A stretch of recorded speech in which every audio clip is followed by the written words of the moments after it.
Welcome back to Sanity Lounge. We're thrilled to have Maryland's own Sweet Leda in the studio, a band that's been lighting up stages with their signature blend of soulful grooves, powerful vocals, and infectious energy. Fronted by the incredibly talented Julie Simek, Sweet Leda has become a staple of the Mid-Atlantic music scene, captivating audiences with their electrifying performances and heartfelt songs. Today, we'll dive into their musical journey, inspirations, and what's next for this dynamic group. Plus, they're treating us to a live performance after the show you won't want to miss. Let's give it up for Sweet Leda.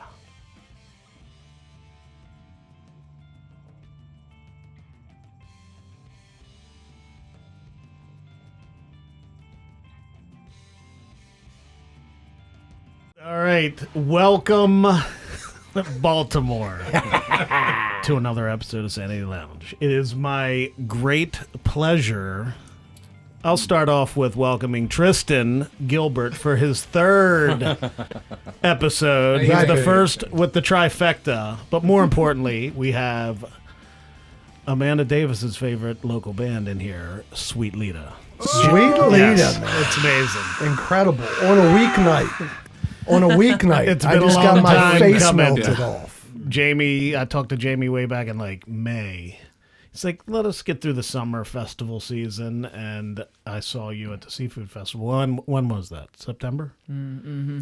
And the first thing I said to him, I said, summer's over. and I just looked at him and like, what? He said, what the hell are you It was talking literally the first. He just walked up to me and said, "Summer's over. Summer's over." I was like, "What are you talking?" No, I was waiting all summer. Yeah, because you probably at first, I mean, you know, you look at Woe Davis and he's a little bit wacky. You probably, when he's like, hey, look, we got a show, it's legit, you probably thought it's it was awesome. a little crazy. But then Tristan, the trifecta, Yeah. He walked up to Woe Davis and thought he was talking to BJ from Lowercase Blues. that happens all the time, doesn't it? That's what happened. I know, yeah, definitely. A woman grabbed my arm at Racers and started talking to me about, and then when I came back, she realized that I wasn't him and like was super embarrassed about it. She's like, "Are you guys at least cousins or something?" know. I'm like, I love that it keeps dude, happening. It does It's keep awesome. happening. It It makes me is so great. happy. It's fun. uncanny. I didn't know it's until fun. just now. I just found out that Yeah. you are not BJ. Thanks for cluing me in, band. No, this is awesome. So you guys, we'll treat you to a little live performance throughout. But we have Julie, Tristan, Omar, and Jamie of Sweet Leda. Incredible performance. Okay, so leading off the bat, Miss Julie, nice to meet you finally in person. Hi. You know, I've been an admirer from afar. The soul, baby. I mean, oh my God. Like, it's like you've got the soul. I mean, you can feel it, especially if you're in your presence. So bravo, man. It was outstanding. Thank you, my friend. Now, do you Thank write you. those lyrics? Yeah. Wow. Yeah. Thank you Nice, so man. much. Yeah, that's incredible. Man. I mean, I'm serious. Like that was a performance. Do you write all the lyrics by yourself? Yeah.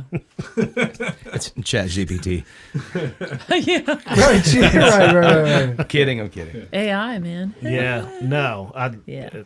It's great. Well, It's what's the wonderful. process? I mean, do you have like a book worth of lyrics, or do you just get inspired and you roll with the punches, or how's your truncated process? What pisses her off? Yeah. You know, sometimes it'll start at band practice and we'll be messing with something, warming up, and you know, you just get that feeling. Recently, I was driving to an appointment and I could feel it, like, oh, something's happening. I had no idea. Wow. And I turned the radio off and I came to a red light. I pulled out my phone and I hit the voice memo button and I hit record. I had no idea what I was going to do. And I just opened my mouth and I let it come out. And it was the chorus for that new tune, The Light. Nice. And I just let it ride. So then I went to my appointment and then I got a little acupuncture. And then I went home, I went to the piano and I played that voice memo and then I just figured out the chords But Well, let me ask, are in that moment of inspiration, are you scatting more or less, or are you saying lyrics that ultimately, you know what I mean? Like, are you just doing melody, trying to get what's in your head, or are you literally coming up with like lyrics right then and there? I would say sometimes the lyrics will just come. Right. But other times it will be just, I really like this melody, and then I'll figure the lyric out later. But I would say more times than not, somehow there's something in there subconsciously, and I'll just let it go, and then I'll see if I can build a song around that.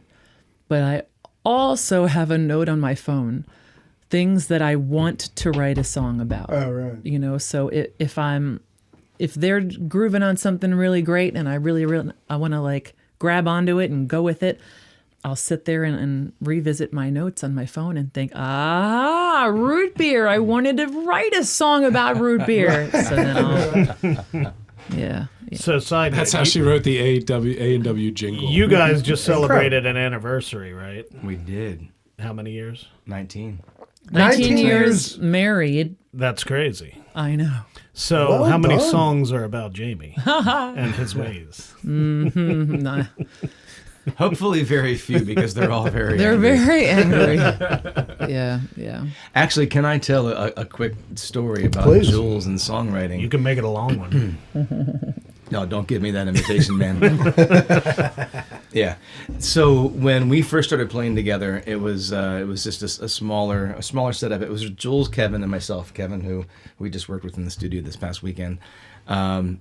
At that point in time, Jules was very happy to be teaming up with a songwriter and a studio guy, but she had zero interest in letting anybody ever read, let alone hear anything she'd ever written. In What fact, year? What year is this? 25 years ago. Okay, so it's a while ago. Okay, Yeah. so this is the roots. Yeah. All right, good. Yeah. good Very good. beginning, very Yep. beginning. And Julie said, "I'll not. No, I have no interest in letting anybody read or hear anything I've ever Too written." scary. But she wanted to sing. She had just gotten into singing in a band. It was really just an acoustic thing and a studio project at that time. So she was excited to be singing, but didn't want to be the one writing. And there was a hip hop artist that we had been working with, Kevin had been working with, Big Sean. He was a great lyricist, and we thought, well, wow, Sean and his writing partner Jennifer, they could be great lyricists for this project. And so we all thought, this is a wonderful idea. Let's bring in Sean and Jennifer. We'll all sit down. We'll collaborate. And we had some really great times with them. A couple of fun songs came out of that. There's a few songs that we have tracked and still play, like One for Two. That was one of them. Some fun songs. But anyway, after a few sessions, Julie finally one day said, okay, I've got a song. And I'm going to share it with y'all. And she sang a song that she wrote. And Big Sean leaned back, and he was a big dude. Big Sean leaned back in his chair and said, I'm not writing for you anymore. He doesn't need to. I'm not writing for you anymore. He said, you sing the words that came from you way different than you sing the words that I wrote. You need to be writing your own words. You need to be singing your own words. You need to be singing what comes from you. Nice. I'll never forget that. A Big Sean, right? Yeah. So Yeah, so props to Big Sean. He fired himself right there and then. And that was it, Listen, right? that's a gift, because he probably, I mean, he's genuinely recognizing that, if it comes from you, Yeah. it definitely works better and it's more genuine and it feels. You feel it more. Yeah, Yeah, definitely. it's awesome. Especially with the flavor. Like I said, it's that funk soul flavor. I'm not sure, I told you. yeah, that's my style. She wails. Now, Tristan, you're the MVP of Baltimore as far as drumming. You just seem to be everywhere. I'm just tired all the time. Right, now I dig it. Now, you weren't the original drummer, or you? No. Right, okay. So Don Boyette. Right, Don Boyette, okay. And Mr. Omar, what's your history with this power couple? Oh God, that would be them approaching me because they had, I guess, heard my name throughout the musical community in Annapolis, and they approached me. I guess maybe thinking that I wouldn't be interested in playing with them at the time, and they said, "Do you know anybody that would play with us?" And I actually had heard them at a place on Kent Island. I think it was a little sort of after hours club in Kent Island, and I had heard her sing and him play bass, and I actually knew Jamie a little bit, I think, before that. But I was like, well, what about me? So, I don't know if I said that there, but I was like, you did. So They're like, yeah. nah. Anyway, No, we just want to know if you know Literally people that anybody are else. better than.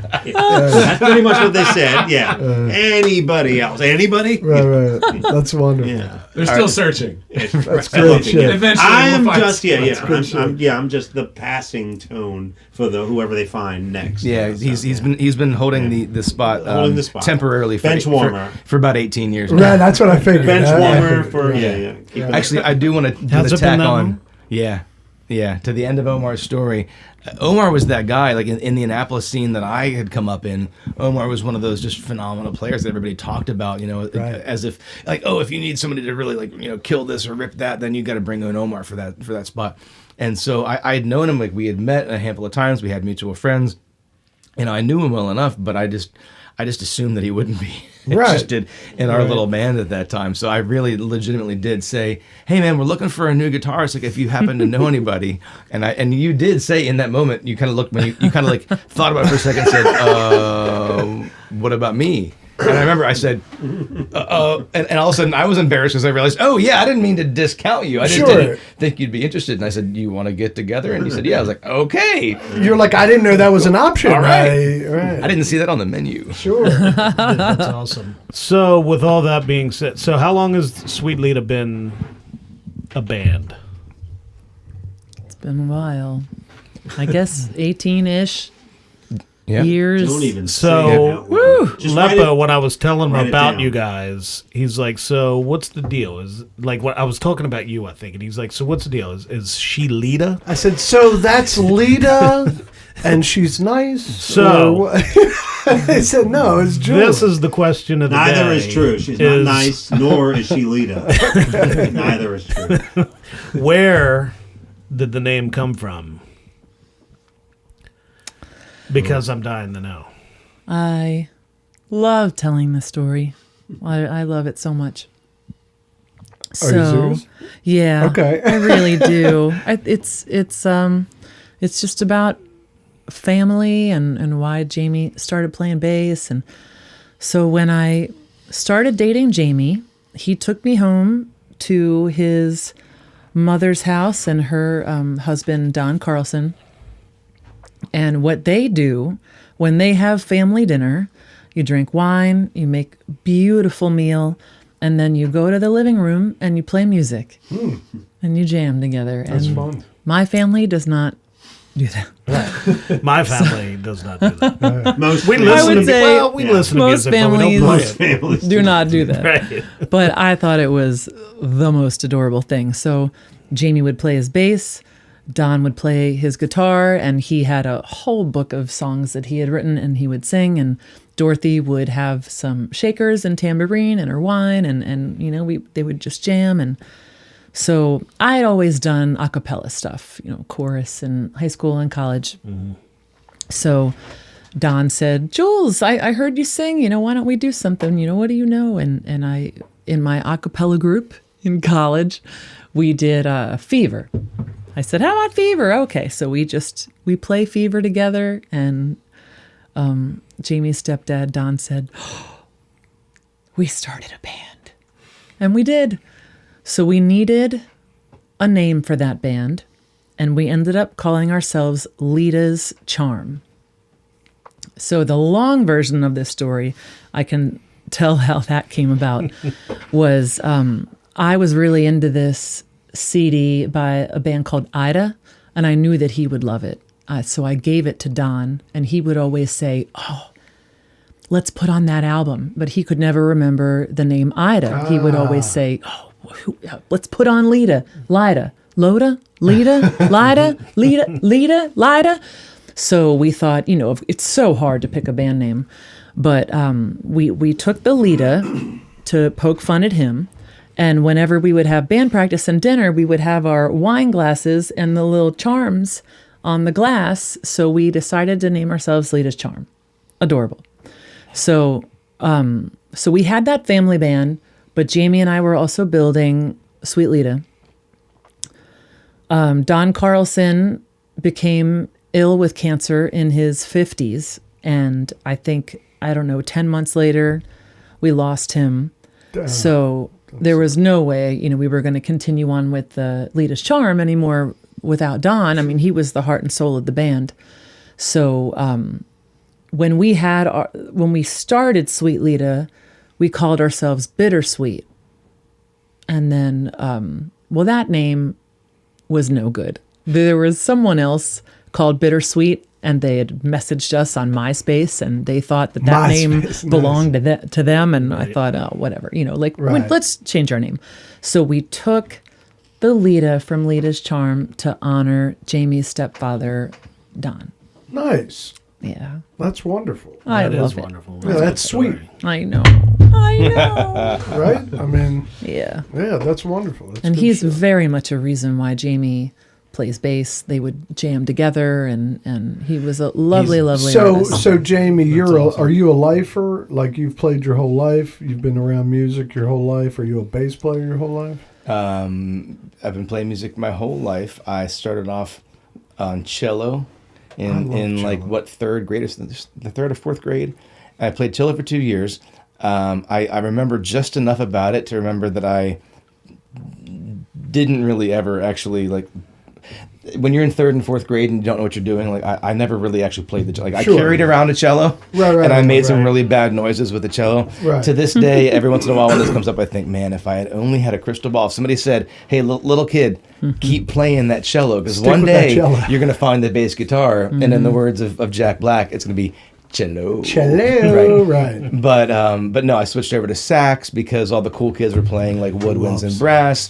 So I played sax for a long time, and then in high school I switched from sax to tuba, and that was right around the time that my mom started dating this guy Don, who was Don was an accomplished guitarist and songwriter. He played all over the place in the '80s. By the way, we play with Ron Holloway, and Ron Holloway occasionally, it's been a hot minute, but Ron Holloway played with Root Boy Slim in the '80s. Oh, wow. My stepfather and his band Loose Fish used to open for Root Boy Slim in the '80s. So I never confirmed this, because we didn't really connect with Ron until after Don had passed. But when you look at the time frame of things, there's a very likely probability that my stepfather's band opened for Root Boy Slim when Ron Holloway was in Root Boy Slim and the Sex Change band. Yeah, that's fun. Yeah. That's good shit. So when my mom started dating Don and they got married, I thought, hey, I got this stepfather who plays guitar, teach me how to play guitar. And he said, I'll teach you guitar if you want, but in his words, guitarists are a dime a dozen. The world always needs more bass players. You've been playing tuba for the past year, so maybe you already have a little bit of a penchant for that. And I said, sure. And he had this 76 Fender jazz bass sitting in his barn collecting dust because his buddy just gave it up one day and left it there. Wow. And so I picked up that bass, and that's the bass that's still the bass. Yeah. So for the first couple of years, it was just me just playing alongside of him, and then Guthrie Matthews, who was another guitarist who I met around that age. He and I started a band together. But yeah, Don was the foundation. Yeah, well, you got a beautiful touch. It shows that you've had a life of exposure, because you get it, all around. It's good stuff, man. Yeah, it's nice seeing him and BJ on stage together. I'll bet. It's disgusting. Him and you. You mean him and you're not? Wait, hold up. You're not BJ. Once again, it's not BJ. It's not BJ. Oh, damn it. I do want to say, I can try and play the bass. I've been incredibly fortunate to have been able to play with musicians who are way better than me for a long, long time. And there's nothing improves you more than playing with musicians who are way better than you. I couldn't agree more. Yeah, the best thing is to just get out there and be around people that you're in awe of. And just try to exist in their presence, and then one day, all of a sudden, somebody's in awe of you, and you're like, hey, what the fuck? But yeah, that's good stuff. Or meet people from another planet like BJ. Of course, right.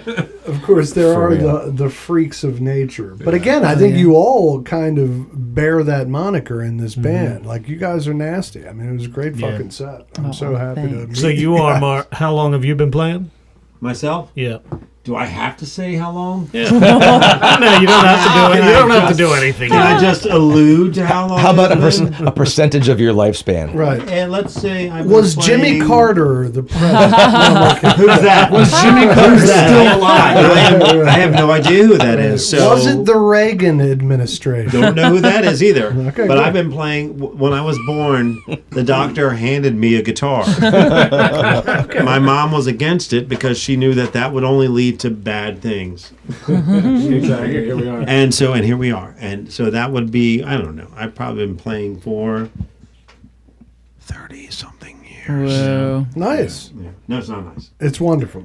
It shows. I mean, you're a shred fest. You're awesome, dude. Like, you sound great. Like, even Is the that- effects. I mean, Yeah, is that your only instrument? No, I played piano in college. I started on drums. I play a few instruments here and there, but I play them so little these days that they just seem more and more foreign to me when I do it. But maybe if I have some, if this band would ever make it big, maybe I can have time to. That's good. Wow. Yes. But anyway, so Sorry. yeah, it's like, so it's just hard to really focus on another instrument when I'm devoted to making sure that I'm doing my part for this band. Right. So, yeah. Yeah, right. And you also teach guitar. Yeah. Where? Well, it started in, I guess I started in where I grew up, kind of, Prince Frederick, Maryland. Then in Waldorf, and then Annapolis, and now Prince Frederick. Yeah, I know. No one knows where That's that a is. real place. It exists. It is a real. Yeah, it's Southern Maryland. That's Sounds It's not in Frederick sounds- or Prince George's County, is no, it? Yeah, no one knows where it is actually. Prince Yeah. Frederick, Prince man. Frederick, Maryland. I know. Close to, Where is it? it's close to Talbot? Prince Did Albert. you make that up? Yeah, I thought he was just messing up. I did make that up. Oh, it is. close to Prince Albert. It's near Hogwarts, I think. So, yeah, I mean, but I teach out of my home, and I also teach with music and arts. So, but hopefully, I'm going to move on from there. It's teaching. As much as I love it, I feel like I want to just sort of take a break from it. So, but. Not to bring anybody down. Sure. I love teaching. I really love It's teaching. been a while. Change it up. Yeah. Yeah, you got to variety it up, especially if you lose the fire for something. It doesn't necessarily mean that there's anything wrong with it. It's just you don't want to half-ass something like that. Yeah, You know what I'm saying? Exactly. Yeah. That's good shit.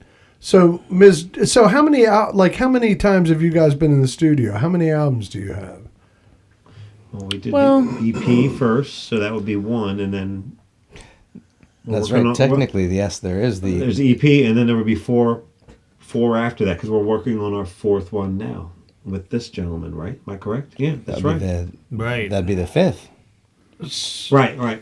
We have One plus the four. When we were Bittersweet, before Sweet Leda, we were Bittersweet, and we released an album called "This Is Bittersweet." Nice. And then So creative. It's very It is. great. It is. People don't really understand what it means. They just don't. Yeah, they don't get it. It's pretty deep. It's pretty It is deep. We're very on the nose. And then Need the Music was our first album as Sweet Leda, and that was that was. I mean, I always feel like that was our first real album. Like, yes, we did. We did. Oh an no, EP, but the demo What year was is that? Yeah. I think it was 2011, Yeah, sounds right. you think? The And fifth then- member of our band, we should throw him props because that's sort of how we developed that's how we learned what we sound like. We got to credit yeah. Stephen Antonelli Yep. and even yeah. Kevin Hill From as part Song of that. Builders. Just sort of, yeah. Yeah, man. Yeah. You know, we started like a lot of bands. Like, we just threw a whole bunch of crap together and just started playing live. And we were playing a range of songs that isn't necessarily cohesive. It was just whatever we liked. Right. And we were playing a lot of covers, and then we started writing originals, and then we started kind of leaning towards the originals. But yeah, our sound was kind of all over the place. I mean, we might play Erykah Badu, and we would play Tyrone. Tom Petty. I and mean, like Tom Petty, everything. and Steppenwolf. I mean, what was the Hot for Teacher? Slayer. Hot for Teacher? No, not Slayer. No, but we did Hot for Teacher. But we did do Hot for Teacher. Yes, we did. Our first, you our guys were all first over and only bar fight erupted in Hot for Teacher. Yes, that's right. Yeah. So wait, you guys Deservedly started so. the bar fight, or you were in it? I think she started it, and I asked her I was not actually to. in the audience, and I was the one that started it. I was like, Don, you're crushing this drum pattern. I'm just gonna fuck some shit up. Tristan threw a beer at our drummer. And that's, Yeah. I was like, dude, So, yeah, shuffle those kick drums. So to be clear, that the first 3 albums, Tristan was not the drummer. That's when Don, Right, yeah, right, correct. and Yeah, then Don Boyd. this one coming out that you're working with is the first. yes. With him on. Yes. it. Actually, it won't be the first with him on it because we also have a live album Yeah. coming out. This will actually come out fun. before Sooner. this one. Yeah. Your Oh, yeah. first album Yeah. would be, or your first recording at least. Which one's going to So, get released first? the live Most album. likely the live. Yeah. version. The live album, yeah. So they try to hold on. That was last year, right? Yep, So who yep. was the drummer on that, Don? Don, yeah. Don was the Yeah. drummer, yeah. You know what's awesome? I have a signed copy of that album, and Tristan signed it. Yeah. Well, there's a reason beyond just handing him and signing it. Yeah. I did the artwork for the album. yeah. Oh, no, that's Yeah. awesome. Trust me, I was happy to have you on there because that's He the first thing me and performs Amanda those said. tunes. I was just practicing my new signature. That was awesome. Yeah, Don was in the band when we recorded that album, and then COVID hit right after we had done the initial tracking, and so Right. it took us a few years to finish the album. Yeah. And then when it was time for artwork, Tristan had been playing drums with us, and we had gotten to know him, so we knew he was also a really talented visual artist. And Jules said, "Hey, why don't we see if Tristan wants to do it?" And we messaged him or texted him or called. I forget. We talked to him about doing the album cover, and he said sure. And then he 5 minutes later texted back, maybe 10, 20, whatever. He texted knew that back. the title was "Try to Hold On." Yeah. Yeah, I was like, what's the title of the Yeah. record? Was this when Julie- you? This was when you were making the beer labels. Yeah, this was when I was still working at Heavy Seas. And he immediately texted back an album cover, and it said "Sweet Leda" and then "Try to Hold On" like in rainbow colors. Right. And then the image was Julie's iconic. no.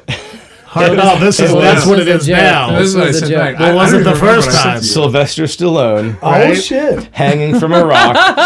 What was that movie called? Cliffhanger. Cliffhanger. I love It it, was Sylvester Stallone hanging from a rock, and it says "Sweet Leda, try to hold on." dude. I love Do it. you still have that graphic? I do. And he said, "Thank you very much. That'll be $500." That's Incredible. amazing. That's Dude, that's amazing, dude. I totally forgot what that. Incredible. I remember sending you something, Yeah. but I forget what the No, dumb you You should use Photoshop one of the And then- kitten memes. The- I think you said meme. $1,500 PayPal is fine. Right. That's amazing. Right. That's awesome. Rennie Harlan's perfect. blockbuster cliffhanger, Yeah. baby. Yeah. I have Incorporated in it the band album. There's the actual album That's cover. great too. And That's great too. that's Tristan's original. Oh my god, I love it, dude. I don't know. Can I see it? I haven't seen it. That's fucking incredible. That's awesome. Incredible. I totally forgot. That's amazing. I Hold tried, it up to I the tried to camera. choose. Put it on That the camera. I tried to choose the worst. I'm fonts sure possible. Stallone would have been fine. I'll put it with up it. there. There it is. There it is. We'll That's incredible. That's incredible. Stallone would have been That's cool with awesome. Yes. it. We should have just did it. We Right, should he'd have have gone ran for with it. He'd have been royalties, like, yeah, we can do that. Well, I mean, his brother is an accomplished guitar player, and Frankie, singer. right? yeah. Frank There you go. Stallone. Now I've been They warming my definitely, warming the they bench for definitely him. said that someone with Stallone's build cannot do what he did in that movie, though. Let's he's not the- get- he doesn't let's not have get the- into he does the not- mud here. He That's does not true. have the physique That's of a true. mountain climber. Let's not get into the realities of cliffhanger. We could I mean, extend an invite, and then he can join us for the next. Well, that's what Right. a cease and And he'll desist be from sitting here. Stallone would be. We could do worse. you know? I we mean, could that do would be worse. right. We could do man. worse. Yeah. Hey yo, so Right, he'd be like, hey. You know what is trying to wild? hold on. On a quick sidestep with Frankie Stallone, that son of a bitch, have you ever listened to his albums? Like, it's like Steely Dan. Like, it's Oh, like, yeah. I mean, they've got dude, I- players. He's definitely- got players. I mean, on he those has albums. connections. It's I know. unbelievable. It's I've so never funny. listened to a Frank Stallone It's so album. funny. I mean, Yeah. it's you know, it is what it is. But technically, they're really good musicians, and Yeah. he's a really good musician. He is. Apparently, like, I would like to admit.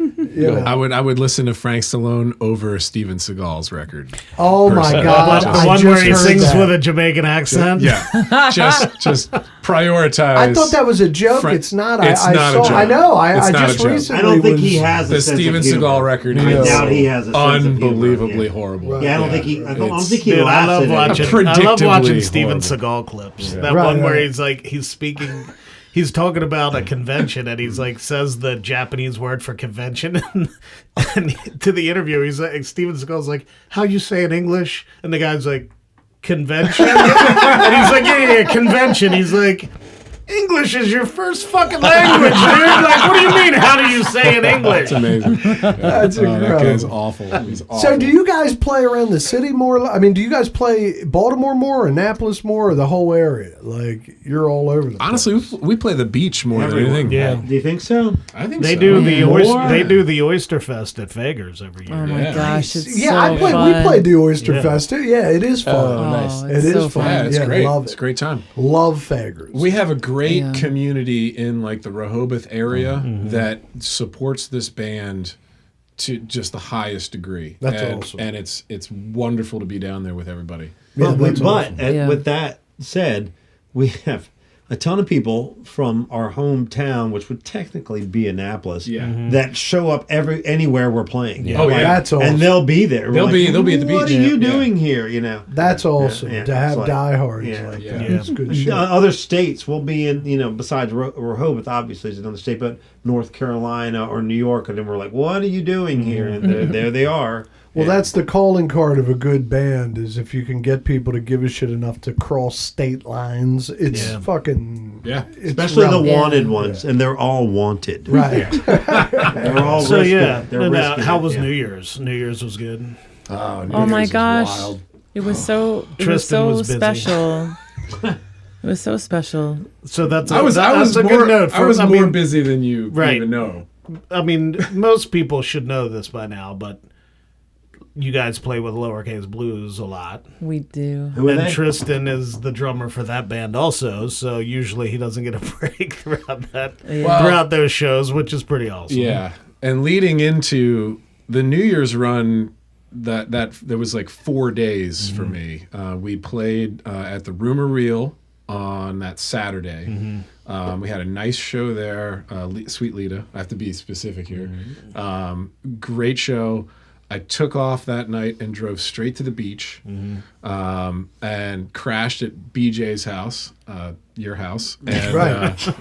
Yes, thank you. Really appreciate the accommodations. Right. He's like, where is it BJ, again? I Woke take up- that as a compliment Yeah, if you're like, listening, by the way. Left Pasadena at, I don't know, 11, 12 that night. Got to the beach 1 or 2 in the morning. Crashed. Woke up at 9:30 in the morning.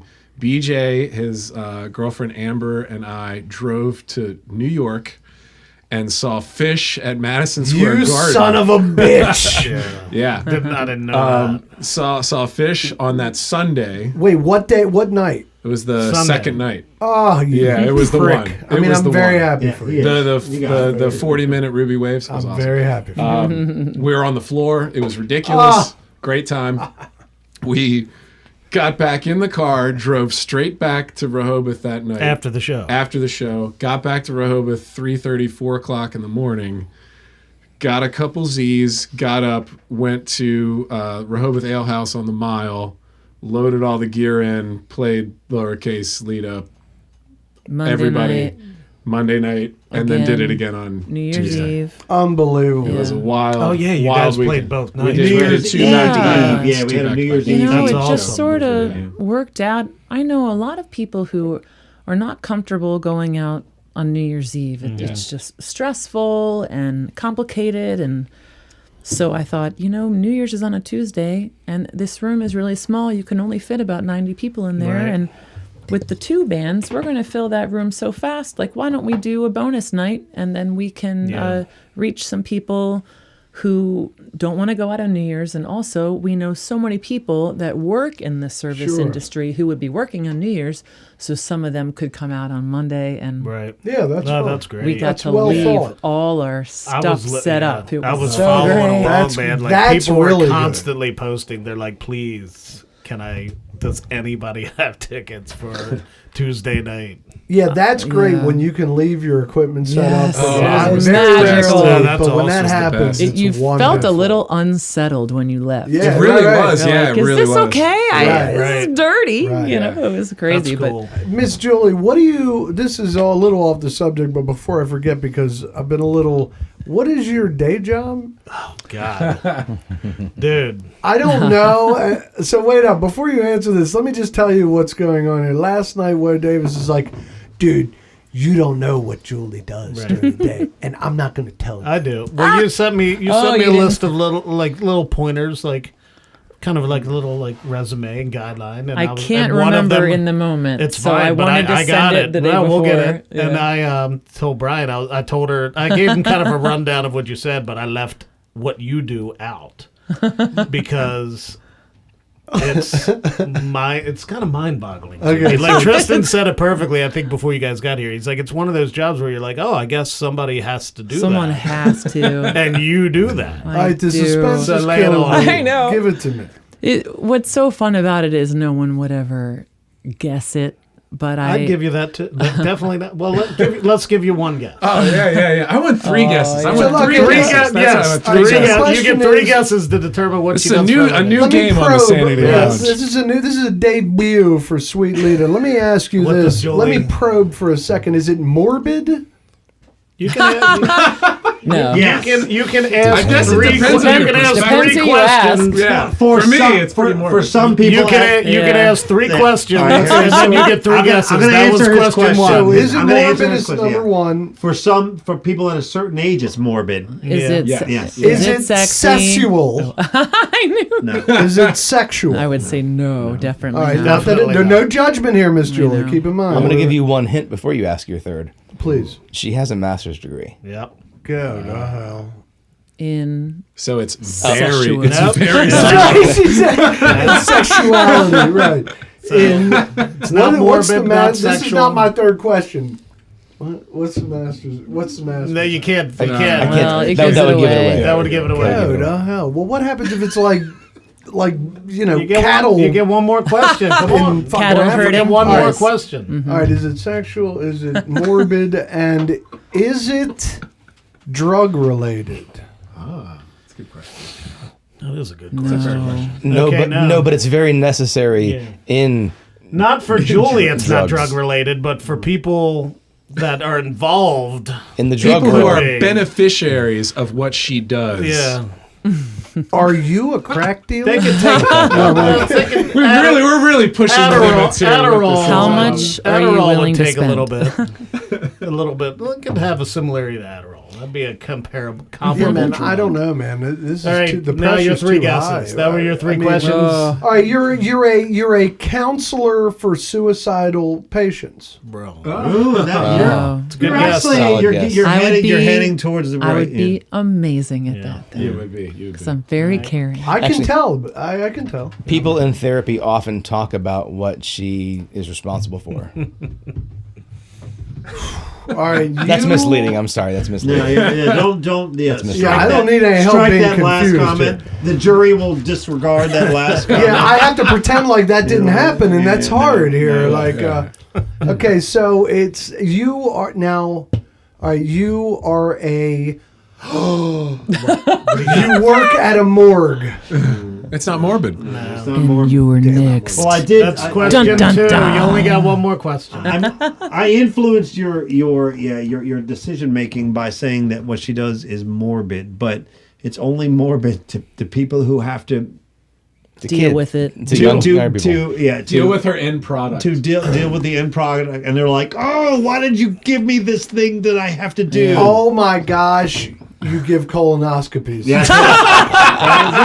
There it is. You got There's it. your 3 questions. You You nailed got it. it. You got it on the Is that last it? one. No. And I do want to no. offer you this punch card because if you get Dude, it's 8 wild. colonoscopies, you get the 9th for free. Go to hell. I'm so nervous. I have one lined up. We'll talk about it another time. All right, give it to me. I've already had 3 free. Is it no big deal? Right. I feel like she practices on me. Awesome. Oregon, get in here.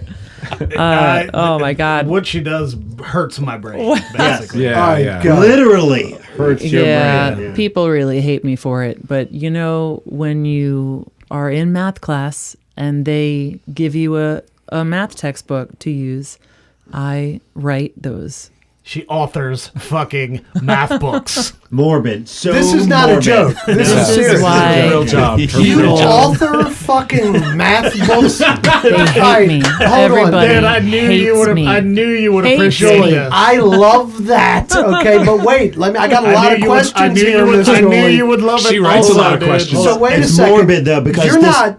You're This not. is why 13-year-old boys have acne, because of her. Okay, I hear what morbid. you're saying. Yeah, I hear what you're saying, it's- but you're not. You're not a mathematician. Oh, That's what she has a That master's. was- She's a Holy math magician. fucking shit, she hasn't been faking. Wait, have you been faking it? Julie. That's wonderful. She I has love a master's degree in math education and curriculum. Go to hell, and you write math Dude, I books. knew you would love that, dude. That's That is incredible. fucking wild. Yeah. I mean, how do you get that gig? Like, Know it. yeah, I mean, are they just like, hey, Julie Simak? It's tricky. It is hard. Right out of college, I taught math and 7th grade math, and man, those little kids show up so early, Right. so early, and I was just starting to get into the music, and I thought this is not going to work, and I am not a disciplinarian, like I don't want to be dealing with that. What I can really do well is I can help someone really understand why this is the way that it is, and they won't forget it. That's what I need to be doing. So it's very, very interesting that Jamie just started working with Studio Unknown, looking for clients. They do sound design for film. So he started being the business guy looking for clients, and he comes across this company where sometimes they might do voiceovers for who knows, any kind of videos or whatever, and he hits them up, and everyone always loves him. He's so personable and genuine and kind, and so they start hitting it off, and well, and he's adorable. I know. Who can argue? So they start chit-chatting, and they said, oh, well, we don't really use a lot of that in our office here, but what we do is mainly like educational materials, textbooks. And Jamie said, really? Like, would you be interested in my wife teaches, and she's looking for something related but not the same, something with some flexibility. And they said, oh my gosh, like, we always hire teachers, that's terrific. This guy said to me, well, hold on. Your wife has a master's degree in math education and 3 years of experience in the classroom. And I said, yes. He said, please have her send me her resume like now. And this was a long time ago. I've been doing this for a while, a long time. And I did find a beautiful company called Curriculum Associates. We're the ones who do iReady, which a lot of people know.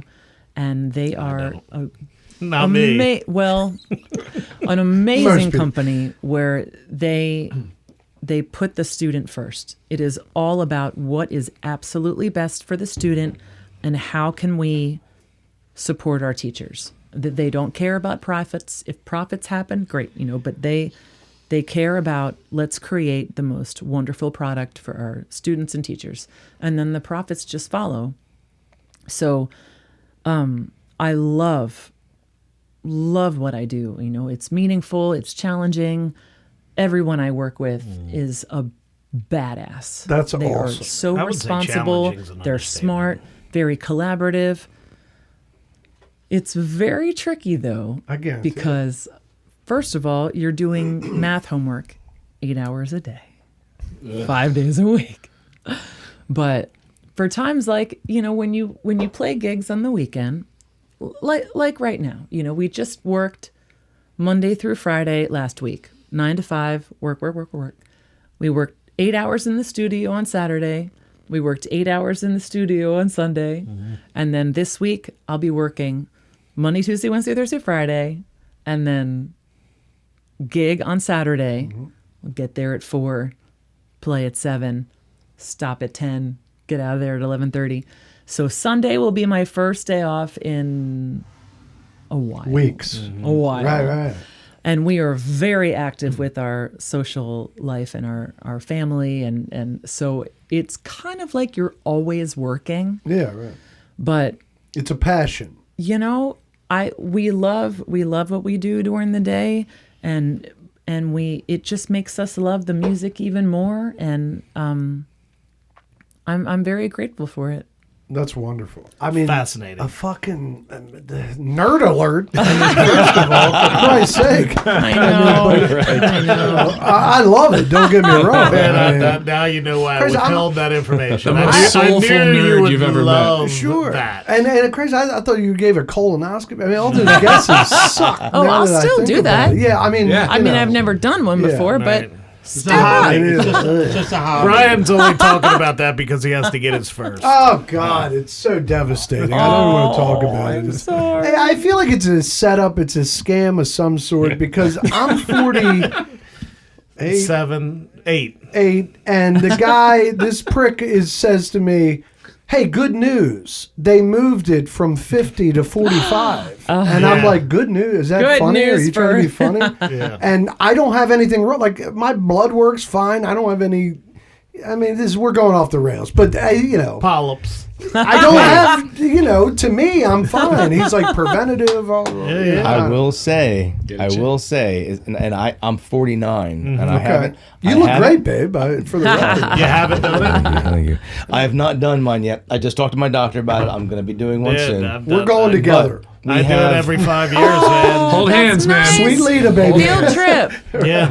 We have a Field few trip. friends who have been fighting cancer, and they have they have said, had I just gotten this earlier, then this would be very different. Right Yeah. now. So- it's worth talking about. It's No, worth Do it. definitely. So So, what my, is- my issue was, Do it. well, I guess 2017, they found some polyps. So now I go every 5 years and get them. Yeah. So cleaned this out. is the But deal. They are, I mean, So I anybody, do all. I get an endoscopy and a colonoscopy at the same time. This So they this like dude just- voluntarily. Yeah, they just check my Just needles. just Yeah, like why go back? Julie, he Wow. voluntarily does it like twice a year. He's like, I love getting put to. I'm like, what the fuck? I don't do it twice a year. Well, no, but you love getting. But listen, you love getting put to sleep though, right? Yes, I enjoy being put under. And then he It's sells just these terrifying. videos on. Right. I think what Charles Cavusi called it, Bronly Mans. Bronly Mans. So and He gets one, and then BJ gets one in the same year. So. oh my God, they're twins right. all I around. know. I So- feel it when he does it too. So to your I also Like, want to don't BJ's edit- say, don't like, edit BJ's in that the out. hospital. I've been I think wondering it's- what that tingling's been over the years. I think it's great that the Sweet Leda podcast here has we got into butt stuff like Right, look. right away. Look, we're going and it's into- like on brand. Right. It's so on brand. So right. Like, It it's feels great. right. to your point, I like it. I'm the guy that would rather eat a pile of shit. Pardon me, Miss Julie. Eat a pile of shit than have a colonoscopy.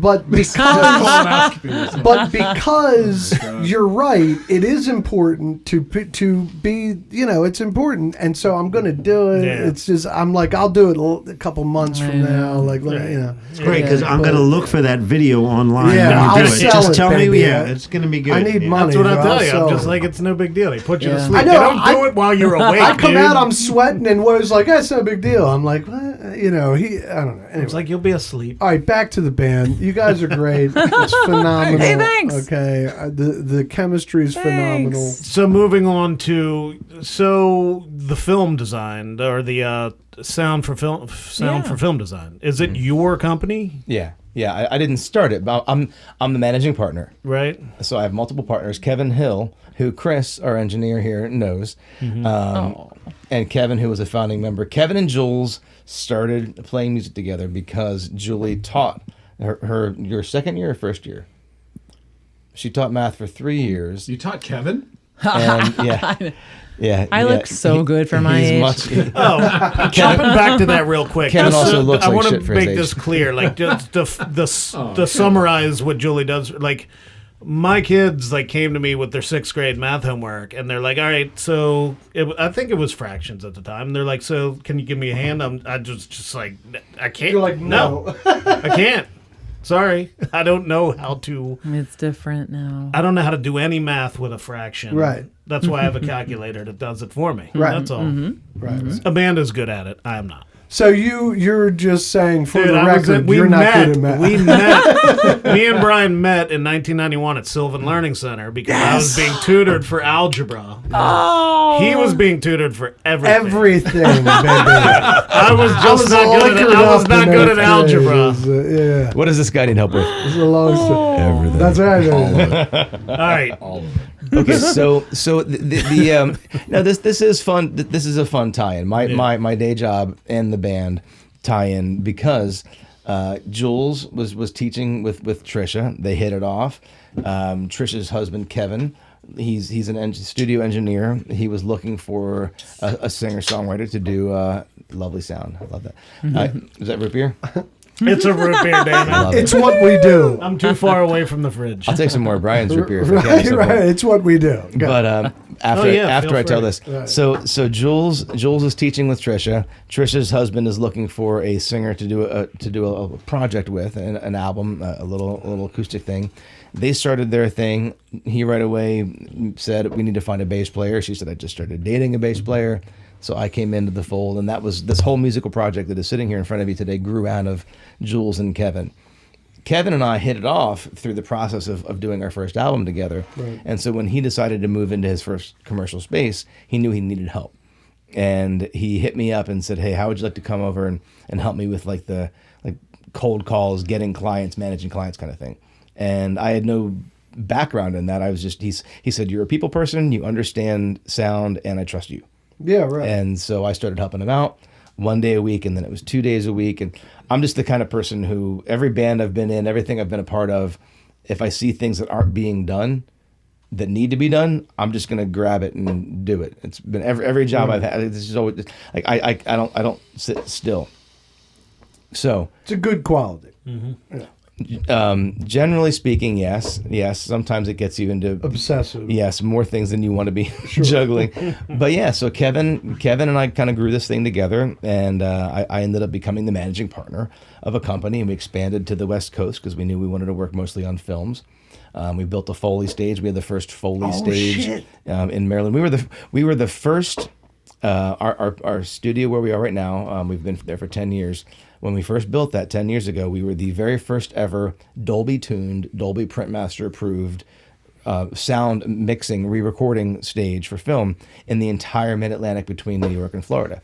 For the cheap seats watching, Foley stages, old school art of Sound Foley effects. is sound design, but like physical sound, like a person walking. There's a cat with the board. Yeah, and you're walking the through shoes sand. and, Somebody's walking through Yeah, sand. you shoot somebody in the face and they throw a watermelon in there. Right. Yes. Incredible. Right. So George that is Romero the Foley fucking design, effects. the Foley artist, the old school. Yeah, That's good shit. They still do that shit. Mm-hmm. I mean, I guess it. They yeah. still do it. Yeah, 100%. Yeah. Every single film has Yeah, a it's Foley. just an Every old film. art. It's Yeah, like yeah. I'm saying, it's like the old art of Foley design. It's Right. fucking incredible. That's cool. That's wonderful. It is interesting with all the technology we have. There is no substitute for custom Foley. Physical, right? There's no, because when you need a sound effect, let's just say like a real easy, like diegetic example would be footsteps. If you have a scene and the characters have, let's say they all have there's some interesting shoes, there's some interesting surfaces that they're walking on, and the footsteps are very erratic in that scene. And you want that first of all, none of that stuff is actually captured on set. Right. All they're focused on capturing on set is dialogue. You do capture some of that, and you might get a little bit you can use as reference, and It's like you can use some 30%, layers. yeah. But for the most part, you have to add all But that it's stuff coming back up. in. My favorite is the fucking the Star Wars blasters or the wrench on the Wire pole. fence. But that's a Wire, whole- the Right. boing. Well, that's a whole other rabbit hole we'll go down. But the example of the footsteps, we have sound effects libraries with thousands and thousands and thousands of different footsteps, and you can Right. search those libraries for this type of shoe on this type of surface. Right. So all this stuff exists. So you could just pull these sound effects up, but to get it accurate and to really match the physical performance of the actors on screen, and you want the sound effects to actually match that, then the most effective and most efficient way of doing that is for a Foley artist to watch it and to go over to their shelf and grab a bunch of shoes and come over to that walking surface and perform those footsteps so that they match the picture. And Love it. there's just no substitute for that. Yeah. Right. But then there's also Foley, so that's diegetic Foley, practical Foley. But then there's also the stylized, non-diegetic Foley, which is like what Ben Burt used, what you're talking about with like sound, with Going sound out like into Star the Wars. field and stuff like that. One of my favorites is the laser in the movie Wall-E, where they hung a slinky from a ladder that was, I don't know, 20-foot ladder, and he put contact mics at different points on that slinky, and he hit that slinky in different places with different metal objects, so that it made this this like spring kind of sound. That's awesome. And then he records that, and then he manipulates it and slows it down and speeds it up and changes the pitch, and That's fucking so that's how Guitar lightsabers. players for years have been like, it's just spring reverb. Right. It's not impressive. We're over it. Foley what? Oh, good for you, sound design guys. That's So funny yeah, shit. so that's what we do. Well, that's awesome, We're in dude. Maryland and California, so a Burbank studio and a Catonsville studio. Wow, man. So how are Burbank, you? California. I would say, how's it going out The there? two I mean, for metropolises, Christ's the sake. two What, major metropolises. Yeah, is it rough? They've got. Oh God! So It's rough you're right right in the in the run. Yeah. All that's all my crazy. people are safe. The fires are not near Burbank, so our studio, our facility is fine. But we all have a lot of friends out there who have lost homes. who Dude, have it's relocated. devastating. It's- I mean, it's pretty all rough. of that shit is so Yeah, it's fucking insane. devastating. Like, and it's devastating. Well, the good news is that your studio thus far is safe, and the people that you know are safe, and that's the most important thing. Yeah. There was a moment where the Runyon Canyon, just north of Hollywood, was on fire, Right. and we were talking about this the other day, and how that fire, like, depending on how the winds could have shifted, the Runyon Canyon fire could have very easily shifted down to Hollywood. One of my people who lives there lives in smack dab in the middle of Hollywood, and they got the notice to evacuate, and they were talking about, like, just imagine if Hollywood Yeah. burned down, like how iconic. Yeah, man. Yeah, that's And- crazy. Dude, I mean, it was very so- close, and it's still not out of the woods. I mean, But anyway, and I don't mean to, it's Yeah. just there are other places that are very, very important in homes, and I don't know. Anyway, yeah, the whole thing's No, that's devastating. all of it's fucking insane. It's kind devastating. of mind-boggling. it's also weird to be on this coast, kind of Yeah. watching it from afar. I talk to people over there every single day about this, so I'm a little bit steeped in it, but also I'm completely removed from it, so it's Right. an odd. Yeah, right. Well, it's happening in real time, and there's nothing. What you can't do shit but just pray and just be like, But it seems to be the winds control all. If the winds die down, it'll be okay. If they don't, it'll be another heartbreaker for another day or so. But I think right now, they were dying down or they're racing so before they come back or something. The last thing I saw was that they were died down and the firefighters were trying to utilize the downwind, the downtime to put out the other fires. So hopefully Hopefully it's but yes. Hopefully Shit's there's some better news coming soon. Oh yeah, they are some of the baddest dudes on the planet. Like, Yeah. oh man, the pilots, it's insane. Yeah. Watching those Yeah. guys fly Watching through those the videos are canyon. insane. Yeah, watching them fly through the canyons, it's wild. it's wild. insane. You got to be a certain type of pilot too, I think, for that. So, So what projects have you worked on? I mean, you've worked on films. Like, what is one of your like claim to fames, or something you're like super like proud of or excited about? So we've been doing it for a long time, and we've been an up and coming little, spunky, little company for a long time. Over the years, we've had some fun films. We worked with Eduardo Sanchez, who's Oh, a wow. Marylander, made the Blair Witch Project. We've done 3 features and a couple shorts with him. So that's a tie-in to back to the band, so I can bring the thing back around to the band for a minute. We always go full circle. When we were doing our first movie with Ed, a horror film called Lovely Molly, and we got to be friends. And at one point in time, the band came up, and I finally gave him a CD. And he hits me up and says, "Hey, I really like the band.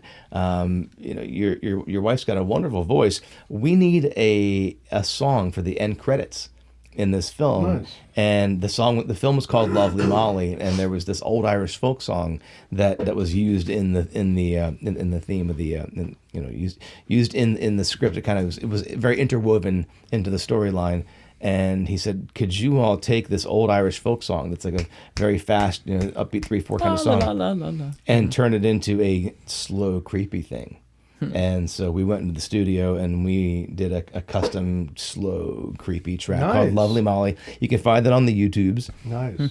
And so, yeah, that was one of our first big credits was we arranged and recorded the end credit song for Lovely Molly. Yeah, that's fucking awesome. And we've done some cool stuff over the years. We've worked with some cool people, but most recently we have, I got two fun things to share. One is we worked on a film called The Last Showgirl that is currently out right now. Pamela Anderson. Yep, Pamela Anderson, yeah. Jamie Lee Curtis. A lot of praise. It's getting a lot of praise. She was nominated for a Golden Globe. Yeah. And Miley Cyrus wrote a track for that movie, which was also nominated for a Golden Globe. So it was nominated for 2 Golden Globes. That's incredible.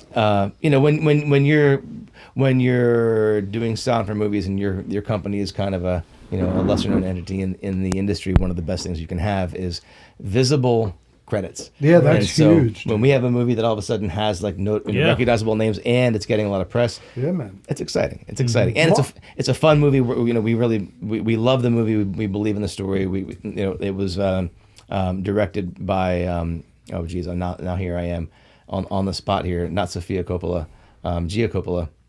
So Francis Ford Coppola. Mark Maron's in it too, isn't he? Yep. Briefly in it or something like that. Yeah, I want to see that. It's getting a lot of really good. Jamie Lee Curtis, Pamela Anderson, Dave Bautista. Right. And it's a good show. It's a very, very good show. But also going on right now, we have, I'm going to be going to Sundance for the first time ever. Oh, shit. Nice. Because we have 3 movies playing at Sundance, which is mind-blowing for me. Dude. That's because incredible. all of our years of doing this, to have a movie at Sundance is exciting. And this year we have 3. And so I feel like it's just a... Dude, it's all come super together. fortunate. So what are they? Or what's the... There's all right, this is the last thing I'll talk about my business before we bring it back around to the band. We have a feature film called Atropia, which is about it's a story about a thing that really exists in the desert in California. They have a training camp for our military, where they design it to look like where the soldiers are going to be going off and fighting, and they actually have actors that come in and play characters. So it's currently right now, Atropia is a village in the Middle East, and they have military personnel who have already been deployed and fought. Right. They come back over and they play the insurgents, and they have actors that come in and play all of the townsfolk and everything. That's incredible. And it's a real thing. Like, this actually exists. Like, this is one of the ways that they train our troops. And the movie is about that. That's a good idea. That's a good angle. It's definitely a bit of a comedy. It's very entertaining. And then we have a movie called Bubble and Squeak. Very fun cast, artsy kind of thing, but very, very funny. Very funny, very good. And That's an English term, bubble and squeak. Bubble and Squeak is a cabbage recipe. Right. Yeah. I think I've heard English people say that. Yeah, I wouldn't have got that in 3 guesses. Yeah. Bubble and Squeak, it's a cabbage recipe, you idiot. know. Well, now, I swear, I picture some English people at a dinner table and them saying sausage and mash, bubble and squeak. Bubble and It Squeak. sounds like a sexual move. Like, Right. I It definitely then I did does. the bubble and squeak. Right. And then now we're married. The English. And then we have a short film, sort of a bit of a coming of age kind of. Well, that's not really accurate. Hard to sum up, but it's a short film called Aziz that is. It's definitely one of those short films that feels like a good proof of concept for a feature. Beautifully shot. And So you can be excited about all they 3. can get picked up for a feature if you go at Sundance. I mean, that's exciting, dude. Yeah. That's certainly the hope. That's certainly the hope. That's very exciting stuff. So, unbeknownst to you all, the folks here at Sanity Lounge are pretty big movie aficionados. Yeah. We'll get to it. As whenever Will Davis gives me the go ahead, we do the sign. But there's some. You can throw that on. That's. There's some. Julie was kind enough Work it out. There we go. to send me some Problem talking points, so I'll go over them because Yeah, another go one. ahead. So let's talk about. You guys are familiar with the band Jefferson Starship. Oh yeah. Oh, yeah. In what way? Oh, we. The sexual way that you're thinking right now. But No, you guys open for them. Yeah. Yes. Oh, it was a Wednesday. It was 10 years ago at the Queen Theater in Wilmington. That's And- fun. That's a good Oh, theater. it was a gorgeous venue. Yeah, I played Gorgeous. there. Yeah. And they, when you open for a national act, we've learned, don't have any expectations. They might not be nice. Right. You might not meet them. Just play your set, have your own fun, do your thing. And they were the loveliest people. They saw us carrying our equipment in. Normally you have to like set your stuff up around their stuff. And Right. they said, "Oh, what are you bringing that in for? We have one of those. Oh, I like your kick drum pedal. You mind if can I use that?" Wow. Like they were so kind. Listened to our sound check, listened to our set, had us up for the encore. They were just so lovely. And I get, That's they have a Yeah. different opener every night. They Yeah. don't have the energy for that. But I think it really came from just joy. Like Yeah. they still love it and they want to meet new people and support the little guys. Right. So then it was Kathy Richardson was the female vocalist. Grace Slick doesn't play with them anymore. And I wrote a blog. It was such a lovely night. I wrote a blog about it and I posted it and I sent it out in my email list. And I guess someone got it to her and she shared it on her Facebook page and made a comment, like, this business is tough and it's cutthroat and it's difficult, but we played with a sweet young band the other night and they were so great to work with and they were good and look how sweet this lead singer is. She wrote about it and we were just so touched. Yeah, that's awesome. that's I cool. love that kind of shit. That's good stuff. We shared drums, we shared gear. That never happened. David. So the original members of Jefferson Airplane Right. were that were still in the band were David Friedberg and Paul Kantner. Paul Kantner has since passed. Right. Kathy Richardson replaced Grace Slick. Kathy Richardson also, by the way, replaced Janis Joplin with Big Brother and the Holding Company after Yeah. Janis passed. Yeah, so she's She's very got good. street cred. Right, Yeah. right. Jesus. She's a badass. And so here's this woman with this kind of street cred, and we've opened for some good names. We've all opened for some interesting people, and maybe you get to connect a little bit. But they acted like they treated us the same way that like Sweet Leda and Lowercase treat each other backstage at a Yeah, show. right, In right. terms of sharing gear, in terms of sharing space, just in terms of just sharing air. Yeah. David Friedberg came out during our sound check and started yelling at one point. He was like, hey, what are you doing? What the fuck are you doing? And I was like, what do you mean? And he said, we're trying to eat dinner back here, man. Could you keep it the fuck down, please? And I just stared at him blankly, and he started cracking up. And he's like, I'm just kidding. I had to come out to say, you guys sound great right now. That's awesome. They were just the Yeah, sweetest, that's absolutely awesome. the sweetest. Yeah, and then brought So us out sweet. for the encore. Yeah. Kathy Richardson was running around backstage trying to find Jules to get her to come out on stage. And she said, do you know the song Volunteers of America? Wow. And Jules says, she's like, I don't. She goes, You'll "All right, figure it out. You'll figure it out. Let's go." And she brings her on stage, and Kathy sings a verse and a chorus, and then just hands the mic to Julie. Wow. Just go. That's a great so night. lovely. Yeah, that's a wonderful night. I'll never forget it. A lot Yeah. of people were so excited and came out on a Wednesday night That's in cool. Yeah. Wilmington. Yeah, that's Yeah, good it was shit. great.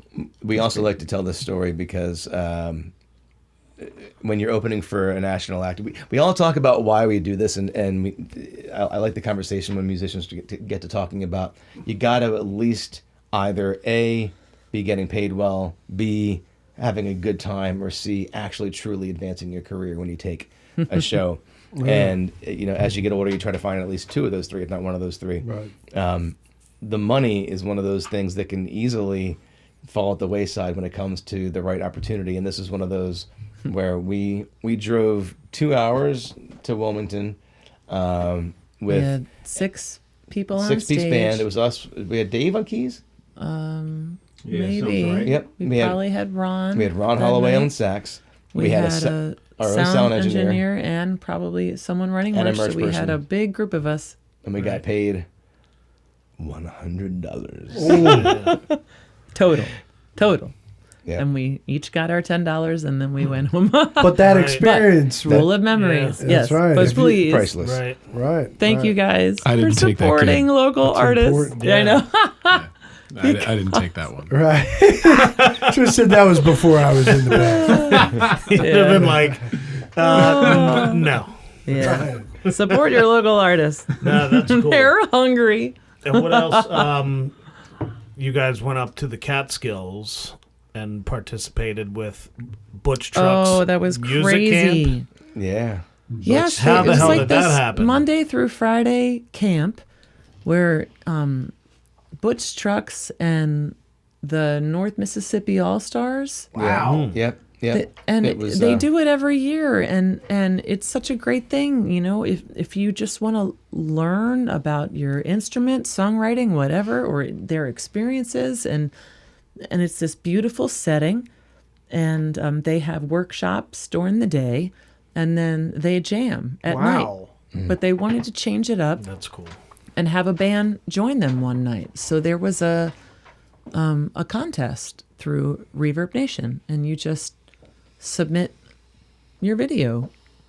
And of course, they received a ton of submissions, and Butch Trucks said, "That's my band." That's awesome. And he chose us, Yeah. and we drove up, and we're passing waterfalls on the way in the van. It was just so beautiful. Yeah. And we get there, and your cell phone doesn't work, and it was so beautiful, and there was like the catering tent, which wasn't always there. There was a breakfast time, there was a lunch time, and a dinner time, and everyone would eat together, the rock stars and the campers. So awesome. everyone would just hang out together, and it was a wild experience. That's cool. Yeah, they decided to have an opener, and we had become friends with Lou Playa from Reverb Nation, and they weren't finding anybody they liked. They made Butch pick the band, and when we met Butch, he made a point of telling us the story about how they made him pick this band, and Right. he was grumpy about it. Like he didn't want to be doing this, and he's watching all these videos, and he's like, it's like band. It's like, swipe left or whatever, just swiping. No. And I guess they were kind of getting a little bit frustrated. And so Lou hit us up and said, "Hey, there's this thing going on right now. I think you'd be the right fit." He said, "I can't just give it to you, but if you submit, then I'll tell them that they should check the new submissions." Right. And that was how it happened. And Butch made a point of telling us that it took him a while to find a band that he really actually connected with. And then he also said that he then realized after he picked us, like the next video we watched was us with Ron Holloway. And he said he loves Ron, they're buddies. So I got an email from Butch Trucks saying, "Hey, can you guys come play this? And can you bring my buddy Ron with you if possible?" Dude, that's fucking. Yeah, that's I mean, that you ought to put that on the website or on the post. Oh, it's on. It's on there. Butch Trucks know. thinks It's we're on the there. shit. Or, know. Yeah, like, Butch was a neat dude. It was such a sweet Yeah, little that's a good time, credit. and the food was good. The food is great. This camp still goes on right now. Yeah, Roots Rock When Revival. was this? Roots Rock Revival. How many years ago? It's got 10 years 10? or more. 10. 10-ish. Yeah. So at that time, the band was Butch Trucks on drums, O'Teal Burbridge oh man, on bass. you met him? Yeah. Oh, Dude, yeah. oh hell! Yeah. Oh, yeah. Yeah. All right, we got to get his number. He We was got to get him in the lovely. lounge. What's up? Yeah. I'll text him. I'll Drop- text him. name I'll drop. text him. I'll text him. It'll be no problem. Yeah. Luther. He was a neat guy to talk to. Yes. And then Luther Dickinson and Cody Dickinson. Luther Dickinson, the guitarist, and his brother Cody Dickinson, the drummer for the North Mississippi All Stars. Yes. Luther Dickinson also played with the Black Crows for several years and was on a few albums with them. I had a moment where in the jam later, Luther they pulled. Have you all has Taz Niederer come across your radar at all? Taz Niederer. Yeah. Yeah, you should know Taz. Brandon Taz Niederer. Okay. For anybody just listening and not watching, Brandon, quote, air quotes, Taz Niederer. He's, I'm going to say maybe late teens, early 20s by now. Late teens. Just virtuoso. Just prodigy, incredibly good guitarist.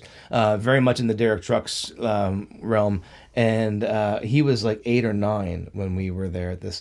And after, like, we did our set, and then the host band did their set, and then Luther holds his guitar up in the air and says, "Okay, campers, like, who's up? Who wants to join?" So they would just open the stage up to whoever was there. That's cool. And in the front row was this little 8 or 9-year-old Taz, Right. and he raised his hand. And this kid was shy, Yeah. as you can imagine, but you get him on stage and put a guitar in his hands, and he reaches in his back pocket and pulls out a slide, and all of a sudden he's playing like Derek Trucks. And Luther looks at me and goes, "Hey, can I play your bass?" I'm like, Yeah. You're like, no. Right, you said ew. Back off. right. Right. So he plays my bass for a song, and then they go into Stormy Monday, and Luther looks at me and he's like, "Oh," and he flags me over, and I walked up and I leaned in and he said, "Hey, I want to play guitar on this. Can you take the bass?" And I said, "Sure." And he goes, "Do you have you ever played? Do you know the song?" And I said, "No." And he goes, "Okay." And he takes my bass off and he puts it on me, and then he reaches around me, gives me the bass. The the bass old around. reach around. Right. And for one Run. through, he shows me the chords and goes, "Got it, good," and then walks away, and he picks up his guitar. And so I had that little moment of like Incredible. getting like that's his, cool. and I can still feel those Right, arms the wrapped around warmth me. of those arms. Right. He never washed that Right. T-shirt he was wearing. Right, you woke up going, Luther. And Julie's like, what? I know. I'm used to it. Right. All good. Yeah, that's awesome. Isn't that adorable? That's fucking Yeah, great. that's cool. That And is then, something so this is lovely something I don't about. think I've ever heard of. What's Summerfest in Milwaukee? Oh my gosh, it's so funny that no one around here knows about it. It is Have this you ever heard of it? incredible It's the festival. largest music festival in the world. It is incredible. 1 million people. 1 million people It over. beats Rio like de 9 days. Janeiro. It's like 11 days. Yes. Wow. It's in Milwaukee. Back when we played, it was like $15 to get in. Right. You know, like it feels like an amusement park, but instead of rides, it's just these big old stages everywhere, and you know, just lines are minimal. Like everything is just so organized where Wow. it's an easy to go to. Our hotel was less than $100 a night. It's just like, oh my gosh, we should all be going. And it's in the summertime when everyone is touring. So I think so many big names would go. I mean, who was there? Sheryl Crow, John Mayer, Rolling Stones, all genres. Wow. Paul McCartney, Chili Peppers. Our Crazy. first I've never heard of it. Did they have big names play this? the first year that we played it, it's like $15 general admission for all the like they're like medium large main stages, and then there's one like massive main stage, and that one has a separate ticket little price. extra, but not a lot, though. Like Sheryl Crow and 311 was the headliner on the stage that the first year we played, and Sheryl Crow was over there, and Mavis Staples. There's all these big names playing like the medium large stages, but the headliner on the stage the first time we played was John Mayer. So we loaded out, and we're loading our gear into our van, and John Mayer's playing like just over the hill, Like, and we're what? just laughing like we're loading out from a festival that John Mayer's You can currently hear fucking John. playing That's right now. incredible. That's dude. awesome. The second time we played it, the Stones played the main stage the night before us, and so my dad said that means that the Stones opened for us. Yeah, that's incredible. Yeah. You literally played with the Stones. Yes, but after them. Right, As right, many right. times as I've seen Christmas Vacation, I just this past holiday discovered that Mavis Staples sings the opening song. Yeah. Oh. I didn't know that. Yeah. Oh. I didn't know she sang Christmas Vacation until this year. Yeah.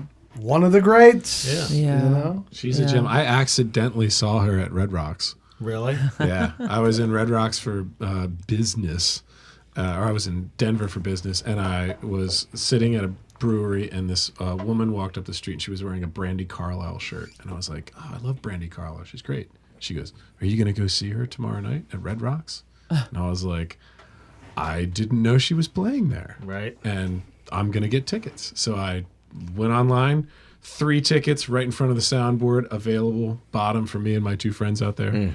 Went.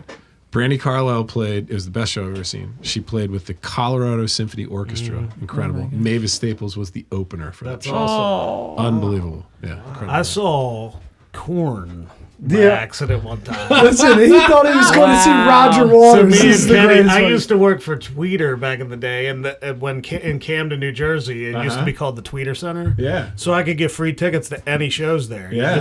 You submit them, and if nobody wants them, they just give them to you. And me and my buddy Kenny went up. We went up to Old City, drank all day, took the ferry over, got our tickets. We're seeing Roger Waters. We're like, fucked up. We're just That's like, this Kenny. is amazing. By the way, the picture. Yeah, me and that guy. That guy, yeah. So I have Kenny? these tweeter tickets. Like it gets you VIP. You get not backstage, but you get a private drinking area, bathroom, and all that. So we're just walking in, and we're seeing just dudes in like heavy metal shirts and just odd shirts, and we're just walking. We're like, what the fuck, dude? Like. It's a It's a weird crowd for Roger Waters. Dude, but we're just like, all right, whatever, okay. Interesting. We walk down the line, like, I hand the dude my ticket. He snaps it. I walk through. He's like, enjoy your corn show. Yeah, we're still looking around. Like, they just let us in. And I, like, look at Kenny. We realized Kenny's like, dude, look at your fucking ticket. This is incredible. And I looked at the ticket. And Roger Waters was the next fucking night. We walked into the fucking, like, it was, I can't remember what the festival was called. This was like 15 years ago. It's incredible. And we're in Camden. We're like, Kenny's like, well, I got to work tomorrow. Like, I can't come back. I'm like, neither can I. I was like, Corn it is. corn it is, dude. Like, we were not in the mindset Wow. for Corn. Yeah. And that's what ended up That's happening. incredible. And we saw Corn, and they were fucking great. I bet actually. they were They were rad. good. They were good. fucking Yeah. They were good. Yeah, they're fucking awesome. But I really wanted. I mean, I've seen Roger Waters, but I really wanted to see Roger Waters that night. Yeah. The universe had different plans Yeah. for you. Dude, Right. God, I've never met anybody else who accidentally saw a contest. Yeah. Dude, that's Yeah. happened to me a number of times. I've seen 311 by accident 4 times. That's a weird. Yeah, that's a hell of a That's run. really weird, yeah. By accident. I've just What else showed you got? up and they were there. Oh, let me take a look. Oh my gosh. I think we kind of went. Oh, dude, no, this is a good one. Good one? So, I saw you guys many years before I realized I did. Oh. Oh, really?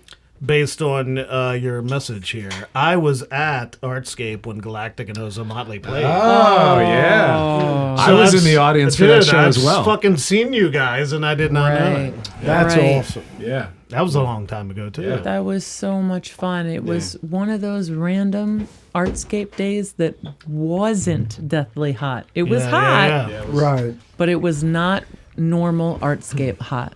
It wasn't disgusting. Yeah, Artscape. it was really okay. And oh, that was just such a blast. Yeah, that was I get really scared, but I was really just happy in the moment because getting up on stage and having people look at you is just awful. I don't think I can do it. So terrifying. But I have to do it. I get used to it. I want to sing. But as we're starting to, gather our crap on stage, I see so many of our loved ones start to fill in and come up to the front. And I just felt, I'm just with my buddies. Yeah. You know what? I can do Yeah, this. it's a good time. And I just truly, truly enjoyed myself for that set. And it was lovely. It was so fun. Good for you. And then we get to, see Ozo Motley and Yeah, Galactic. that was, Oh, oh god, that was So Galactic. I got to tell you, I was actually at that show because Don was still with you yeah. guys. And I had met you guys already because I think we met, through Lowercase and through the when we played Yeah. together at Hot August Blues. And my brother, he's a phenomenal musician. He's a great saxophone player, and we bond over music. And he's a big Ozo Motley fan. Mm-hmm. And he saw that Ozo Motley was playing at Artscape, and he was like, dude, can we go and do this thing? And I lived in Baltimore, and I was like, yeah, man, let's go check this thing out. And I was like, we have to get there like early because there's this other band that you have to see. And so we went early and we sat high up on the hill looking down because you guys played right in front of this train station. And I have like this memory that's totally different than your guys' memory because you're down there doing the shit. But I was actually watching you guys, and I was telling everybody around us, I was like, you guys got to get down here and see this band. You have to see this band. And we got this whole group of people to come down from like the festival that's going on. And all these people like crowded the top of the hill, and everybody was like, who are these people? It was just, we had like this whole weird community going on the top of the hill. Awesome. It was that's so a great cool. fucking story. Yeah, that's so cool. awesome because you landed the chair eventually in the band. You know? But I was just excited to like, you guys got to see this. Right. Yeah, that's like cool. it was just, and all these people were just like, who the fuck is this band? Right. It was great. And then we watched those Motley, and they were fine. They were fine. And then Galactic, they were okay. Galactic, Not you bad. know, I've Stan seen Galactic. Moore. the drummer's weak. Stan Moore. Moore. Come on. He was there. Right, He was Dude, there. I've seen Galactic a lot. We saw them several times in Florida, but were you at the Hot August where Galactic played and Corey Glover was the front man? No, but I was know not- about I was my not there. God, I know dude, about happened. that. Yeah. Yeah. Fucking yeah. incredible. That's ridiculous. Yeah. Incredible. Corey Glover from Living Color. Yeah. He was Yeah. the front man at that show. That's a wild. Corey Glover from Predator. Right. Yeah. No, Platoon. Platoon. I'm sorry. Yeah, Sorry. right. Come on, baby. I got my military God, he was a movies that baby start in with that. P mixed up. Yeah, right. Galactic is one of my favorite bands. Yeah, they're so fucking Hands Oh, yeah. Platoon. down. They're nasty. They Is he have been really? for a long time. I saw them. They were one of the drive-in mind-blowing. bands I saw in Frederick during gotta watch COVID. that again. They had they had those drive-in movies at the Frederick Fairgrounds where, it was at the drive-in. There was a gigantic screen, and then the band just played below it. But you'd get it. You pulled up. You get it. Your ticket got you a parking spot and the spot next to it, and then a car. Right, so you had right. the No. You had Yeah, a because it was compound. COVID. Everybody was social Yeah. distance. So we went. We saw wow. Galactic there, and we saw both of these tickets I won on TMD, Galactic and Grace Potter. Oh my goodness. Dude, it was so awesome. We took my truck. We took a table. You could bring in a cooler full of Yeah. whatever you want. It didn't Oh, matter. Like jeez. nobody gave a shit. Like I was like, dude, the best thing that He came wants out to of go COVID. back to the Can we COVID. drive-in concerts, Bring it man. back, man. Yeah. Like Benji should do that. I mean, they should. Yeah. They'll do lose it. their ass giving you a second spot just for a table. Right. You know, it's like it's just But not not- good I mean, business. Yeah, not that but I give a shit. How was the I'm just throwing it out vibe there. when things were that spread out? Because I love the idea. It was still tighter than you think, though. Like, I mean, it was, a parking spot, and there was a lot of people, and it was all vehicles, so it just seemed crowded because it was like you were seeing a concert in the parking lot of a fish show, basically. I mean, Boy, but I've it- seen plenty of those. yeah, but it was fucking cool. Like you could walk. Like you had to, if you left your car, you had to put on your mask and like to walk to the tent. But they had beer, they had food. It was just far away. That's wild. But the cool thing is that they were projecting the show on the screen and they were playing below it. That's awesome. I love But that. it was small. They Yeah. like it wasn't. I mean, it wasn't a lot of people. But I get no. I mean, you bought if there were 4 people in your car, that's still 4 tickets, and I think you had to pay a little something extra for the car, maybe. Sure. So I mean, they were still getting paid. I guess. awesome. Well, I wanna Grace say- Potter did it. I mean, it was cool, and Galactic did it. I Yeah. saw Yeah. 2 fucking good ass bands Those there. are awesome bands. Yeah. I wanted to say a quick plug in the same vein as that. The BSO Mm-hmm. in Baltimore does the movie. Oh yeah.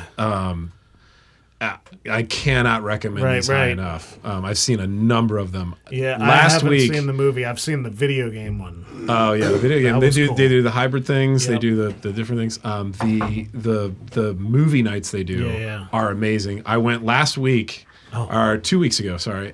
They did Princess Bride. Oh shit. And the orchestra is on stage. Yeah. They have a giant screen. They play the movie, and the orchestra plays the score in time with the film. I saw Amadeus. And it with is, the BSO. it It is was that would be fucking. insane. It was me and my wife. It was unreal. phenomenal. It's unreal. Yeah. And I did not know this. Mark Knopfler is the guy who did the score for Princess Bride. Really? Right, yeah. Yes. Wow. That Mark Knopfler. Yeah, no, Like I didn't Dire realize Straits. that. I mean, I knew Yeah. Rob Reiner, the whole run, Yeah. but I didn't realize Knopfler It was Mark the Knopfler. singer. If you listen to it, you can hear it. You can hear it. You can And hear it's it. all Yeah. it's all Yeah. acoustic guitar stuff. Yeah. It's all And they had a Makes featured perfect acoustic sense. guitar player that night, and it was just and watching a movie like that with 1,000 other people that they all are there for the same thing, Right. And then the orchestra, it's just amazing. Yeah, the Amadeus was incredible. Yeah, It was. If you ever get a chance to see those, them. And they do Star Wars and Yeah. shit like that. Like they do all The kinds next of one it. they're doing is Last Crusade, I think. Wow. Or no, I'm Nice. sorry, it's Raiders. It's Raiders. Oh, yeah, they're doing nice. Raiders. Dude, I would love that. Yeah. Last Crusade would be a good one. Yeah, Either I or, mean, either baby. one. Raiders. Take I a mean. pick. But speaking of, that's a great segue. It is a great Here we go. segue. I build you up into it. Okay, so I'm a bit of a movie maniac. We are Everybody movie is. He has a maniacs, film and company. apparently, Christ, this guy owns. Anyway, so we're gonna start with Julie. If you can narrow it down, give me your top 3 most impactful movies, or or TV shows. If you're not a movie cat, like if you like TV, it's fine. Debbie Does Dallas. Yeah, we prefer not porn just because it's not good business for the kids and stuff. Understand. Like that. But, Understand. Debbie Well. doesn't do Dallas. Debbie does her homework. Debbie does her math homework. I love that. Let's go with that. okay, so Debbie Does Dallas, the Actually- illustrious. I have a really tough time picking favorites and favorite movies. It could also be a Jules- comfort movie and like a movie you just have seen the most. Well, what I love about Julie being asked this question is that she's not a movie person, so I feel like there's really only 3 movies that she probably actually likes. So, So for you her, were waiting for top are 3 you waiting movies. for her to say it? I can at least guess 2 of them. I can maybe probably guess all 3. Is he right? Like, is this? I can guess 2, and I know that there will be 2. Wait a of you, minute. but I don't know if I would He's like, I even can guess guess- a third. I You can can guess guess. You can guess You got- at least I 2 can of the guess movies 2 of he's my Have guessed. I, favorite. have I seen Oh, I get it. 3 movies? Well, I recently discovered that I'm an empath. Okay. And I can't watch like heavy stuff because I can't let it go. So I like the stuff where you really just get to laugh at Right. ridiculousness. Billy Madison. That was Okay. definitely one of them. Love That's a good one. That was definitely one of the 3 that I would have chosen. And the second one, I'm sure that I would say. I don't know what the order is, so can I say them both? Yeah. Clue. Yeah. Oh my God, Yes. Julie! Yes. Julie, Yeah, Clue. BJ's Is gonna that- come is that back really for a- the BJ's coming back for the Clue. We do- the Oh, there Clue he is. movie episode. We do Sanity Cinema and we do movie episodes, and we're gonna do a Clue. So So that- we're gonna do a lead a lowercase Yes. Clue episode. Yeah. Dude, I talked to him at Racer. I is- talked to BJ at Racers about it. He's like, dude, Mondays are the best. And he's like, Dude, and he's like looking at me. He's like, I don't want to spoil anything. I have so many things to talk Dude, about. He's like, like, planning it. I When, can't when wait. we had our episode, like he has literally not stopped talking I'm in, about tell doing him. the Clue episode. Yeah. You're not waiting He's on like, me. and he's got notes on his Yes, phone, he and does. he's like, guys, like, no, I like, you don't even understand. Like, there, we can get into it. It And was I'm like, incredible, dude. He wore that shirt. I've never, I felt like BJ he's wore a my Clue soul shirt. mate. that his brother made for him. Yeah, right? he had a shirt on that said, Oh, that's right. His brother makes shirts Yeah. for Yeah, him. yeah. But Brian saw it. Julie- Like, as soon as he walked in, it said red herring. It said communism is Yeah. just a red herring. And And Brian's I was just like, like, is that Clue? But you And never he's like, that's mentioned my it. favorite movie. I'm like, holy shit. I'm Oh, like, that's it's Clue, so so good. Clue is the best. That movie is Yeah. as good as Oh, it gets. man. It's so great. dude. so Well, okay, so good. that's 2. Give Oh, my me God, one more Clue. if you can. I think I've Hold on, only hold on. seen 2 movies. Let's see if we can get it. This is like the dating game. I mean, well, I honestly, sweetie, I would go. great I would only go to TV after this because no. I feel very strongly about a couple TV shows. It's an But obvious hold on, movie. but I can't Before really you go to think TV, of a there's a- third movie. I mean, I might. Am I forgetting something? It's Jerry Maguire. Said Fatal Attraction. Come on. Go one more. Just one more movie. Ace Ventura. Oh, that's That's- a great one. That is a great that one. was but the that's one. not the one. That was going to be my 3.5. That was my 3.5. Oh. Muppets Christmas. Oh, God. That's why you said that. I said, oh, man, you guys are our people. I love I it. thought for sure you would go Do there. love the Muppets. Ace Ventura 1. Do you remember where you were when when yeah. when That I movie first saw was that great. damn movie? That is so For funny. God's sakes, I had no idea it was going to be that funny. Is Like, how I just- would want to spend 2 free hours of my life. Yeah. I don't want want to see people crying, getting cheated on, stabbed. Like, why do that's people yeah. watch that? It just Well, I can't Amanda's judge. like that. She had to stop watching The get it. Blacklist because people just keep getting This shot is and my killed. thing I'm with like, that. but I like it. horrible. Miss Julie, this is my thing with that, is that there is I hear you, and part of me agrees with you, but then the other part of me thinks of the human experience. We love storytelling. I love passion. I love sadness. I love adventure. I don't want to live that shit, but I love the idea of it. I love good stories. So part of me, on a certain day of the week, I'm like, I don't feel like it. But, you need that kind of like shit, in my But if opinion. you're going to internalize Yeah. it like she does, Right. and it's going to wreck your You entire might not. week. Yeah, not everybody does. Don't get me wrong. Well, you you do you. Will you share I'm- your story about Orange is the New Black? No, this is. You What have about a- Orange is the You New have Black? a story about Orange? This is very Well, telling. yeah. And Yeah. I think this really helps to summarize for anyone who doesn't really know what an empath on like the nth degree level is. Like, this is that story. So, were devastated. People are getting together, you're having a beer and they're talking about the TV show that they're watching, Game of Thrones, whatever. Yeah. And I don't watch any of this stuff. And I thought, gosh, I'm so tired of never knowing what people are talking about. I don't watch sports. I call it sports balls, whatever. I don't watch that either. So I never know what anybody's talking about. So I thought, you know what? I'm going to give a couple TV shows a shot. And we start watching Orange is the New Black. It features lots of strong women. And, okay, I'm down. So we're watching Orange is the New Black, and I'm getting into the story.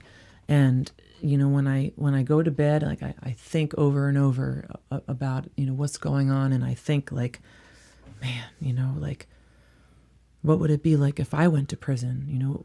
Who would I be? I could reinvent myself. Would I want to be myself? Gosh, people are going to take advantage of me. They're just going to eat me up. This Right. isn't going to work. But I bet like at first I would get my ass kicked, but then they would see that I'm such a good listener and I always have their back, so maybe they would really get to know me and then they would love me and then I would feel safe. Or I could do that thing where I go in and I just punch someone right away. And I'm like, Right. "Arr!" But the problem is I've never punched anyone. So I don't know how to do that. And it's just not my style. Right.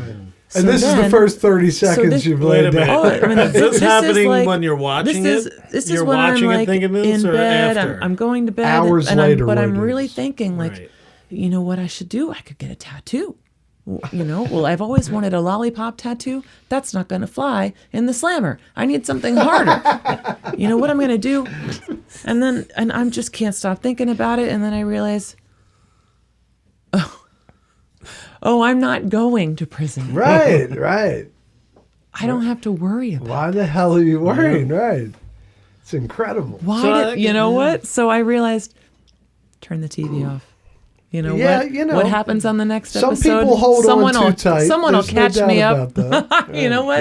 She got several episodes in. It's not for me. And then said, you know what? I can't stop internalizing this shit. I respect This is that. not. Yeah, let's, Right. let's No, not. that's do crazy this. how crazy that could go, depending on what you're watching. Yeah. Yeah, man. I mean, man. I haven't seen Orange is the New Black, Yeah, but I for feel like God's that sakes. could maybe be more of a mild. Yeah, that's definitely mild, man. Offense. Don't watch Squid Game. Sure, right. For Right. God's sakes. Right. Yeah, you'll die. if Not you going to get be in for there.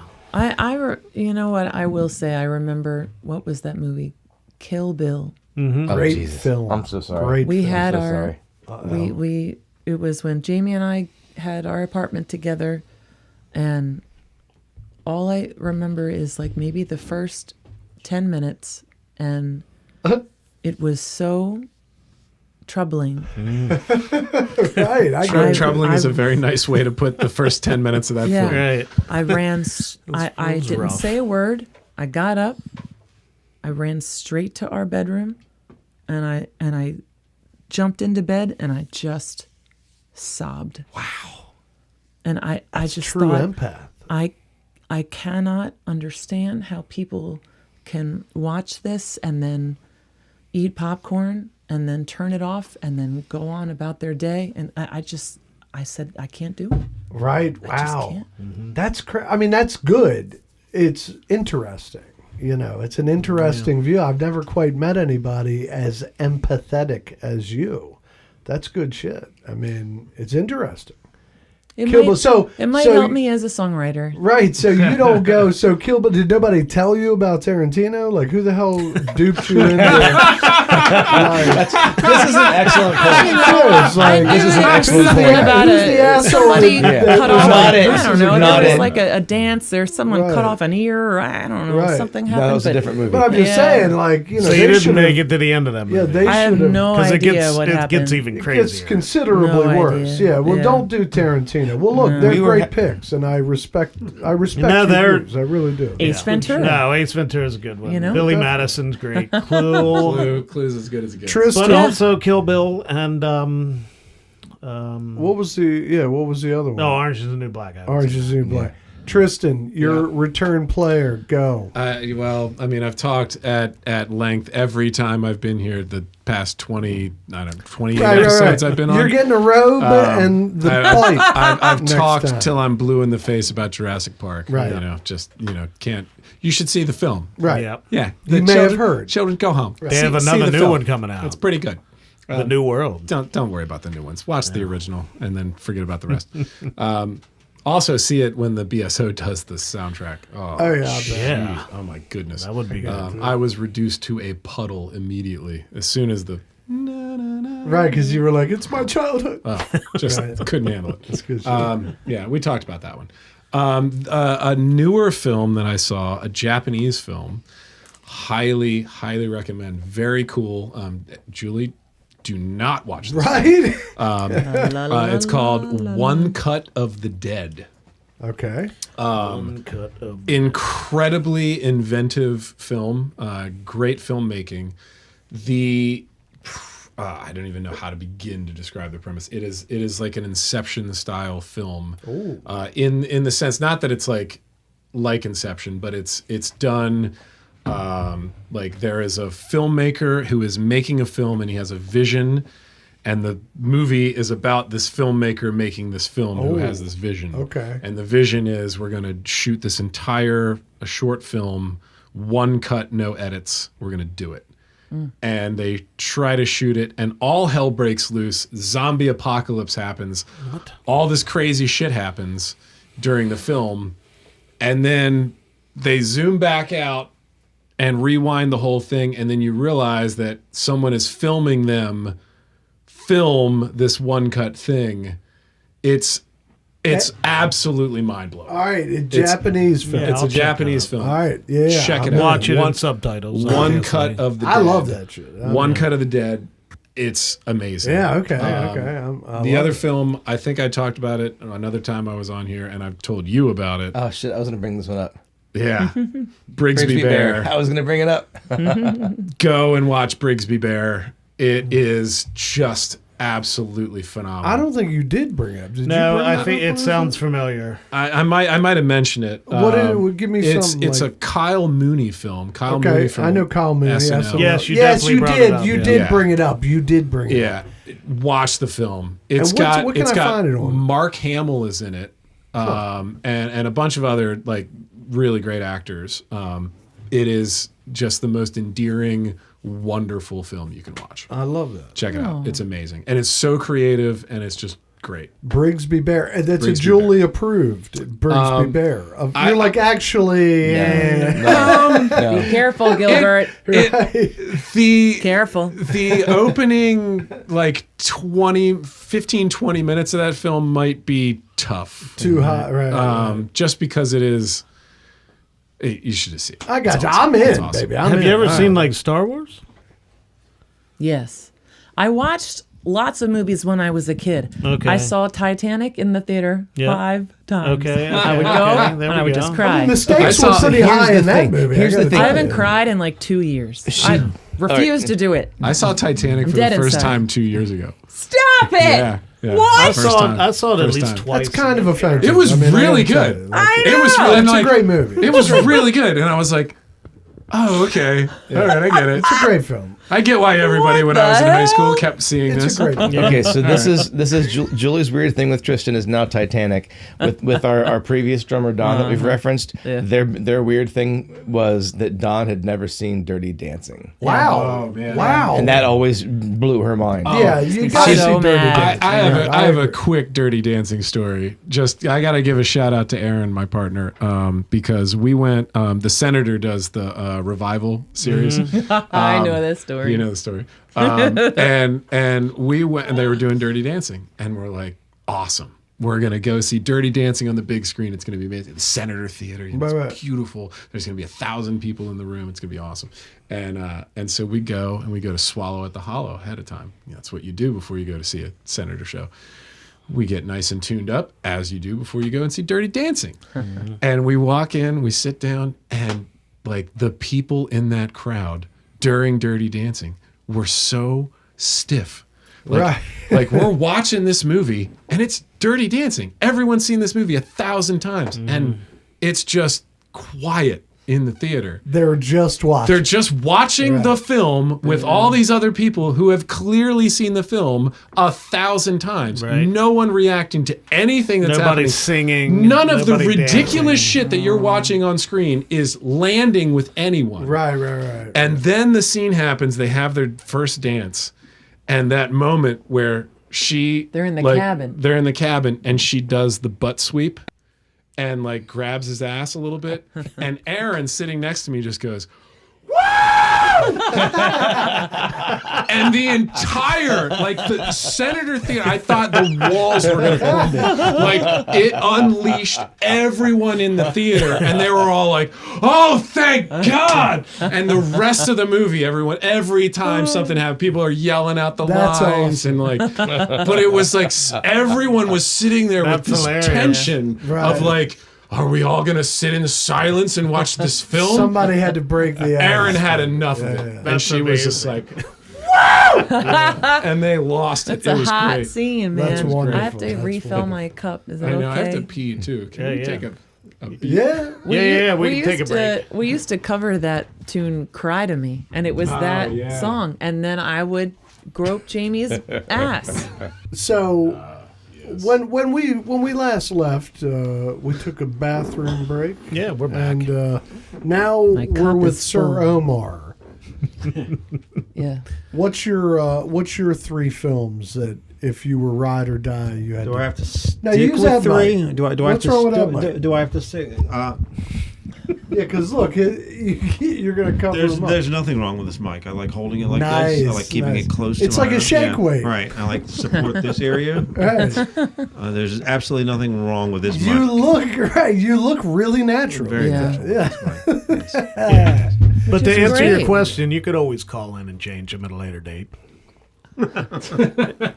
Yeah. What? His Favorites. Favorites my are Yeah, you guys scary. feel such pressure, committal. baby. Don't No, worry no. about it. There's. It's, I mean, you know. there's some favorites. Like as I guess if I'm booked again here, I'll do more than three. Is that what I'm allowed? I'm allowed. Yeah, baby. I All can right, so change let me it put up this, every yes. time I Okay. come. It's a different three every time. All right, so I have to put two Tom Hanks films in. Okay. And I really feel like one of them is very just it's like chicken soup. It's saving not Saving Private Ryan. That's the second one. But Forrest Gump is Okay. just Yeah. yeah, That's yeah. a suit. it's just Like a a couple very people have heartwarming we've gotten film to and Forrest has a lot of It's lessons such a in great life. film. Saving Private Ryan. Yep. And then I would like if I was going to go into the darker side, it would be Hereditary or the Ooh, Witch. God. I think I don't Hereditary gives horror. The Exorcist a run for its money as far as the best horror film ever made. Yeah. Hereditary is definitely at least tied with it. Omar, at least tied with it. so Hereditary is a very dark movie, and that was one of those ones It's that darker. I than- didn't get the memo. No. Like I was watching it in real. Like I didn't watch it in the theater. I watched it at the house. My son was like, "Dad, this movie fucked me up." Yeah. My son, I love It's it. darker than And, The and Exorcist.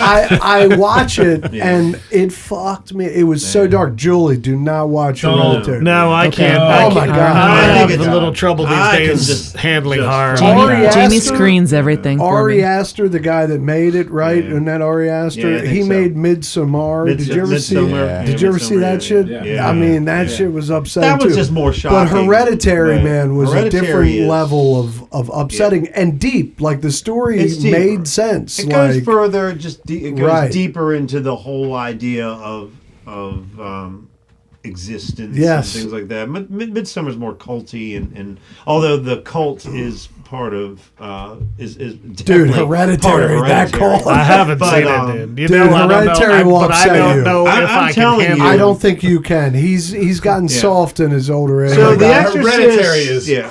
yeah, it's So, upsetting. The One movie I Exorcist do is want to great give because yeah. as far as horror films Yeah. go, it is the quintessential horror film. Yeah. But Hereditary brings it closer to home, as in realism. more And not modern. like someone doesn't have to be out in Egypt discovering the artifact Statue, that right. that brings this entity home. Why's it got to be Egypt? yeah, well, Well, that's where it was. It was like right here. Okay, right. But as far as Hereditary, it just comes Good straight pull. from within the family, and Yeah, that shit was upsetting. I mean, no, it's that little it is girl. it's Oh so my dark. God. That film is so I did dark. not see that coming. You know. Yeah. But it's so dark that the lead actor, well, I guess he's I'm one of the gonna lead watch it. actors.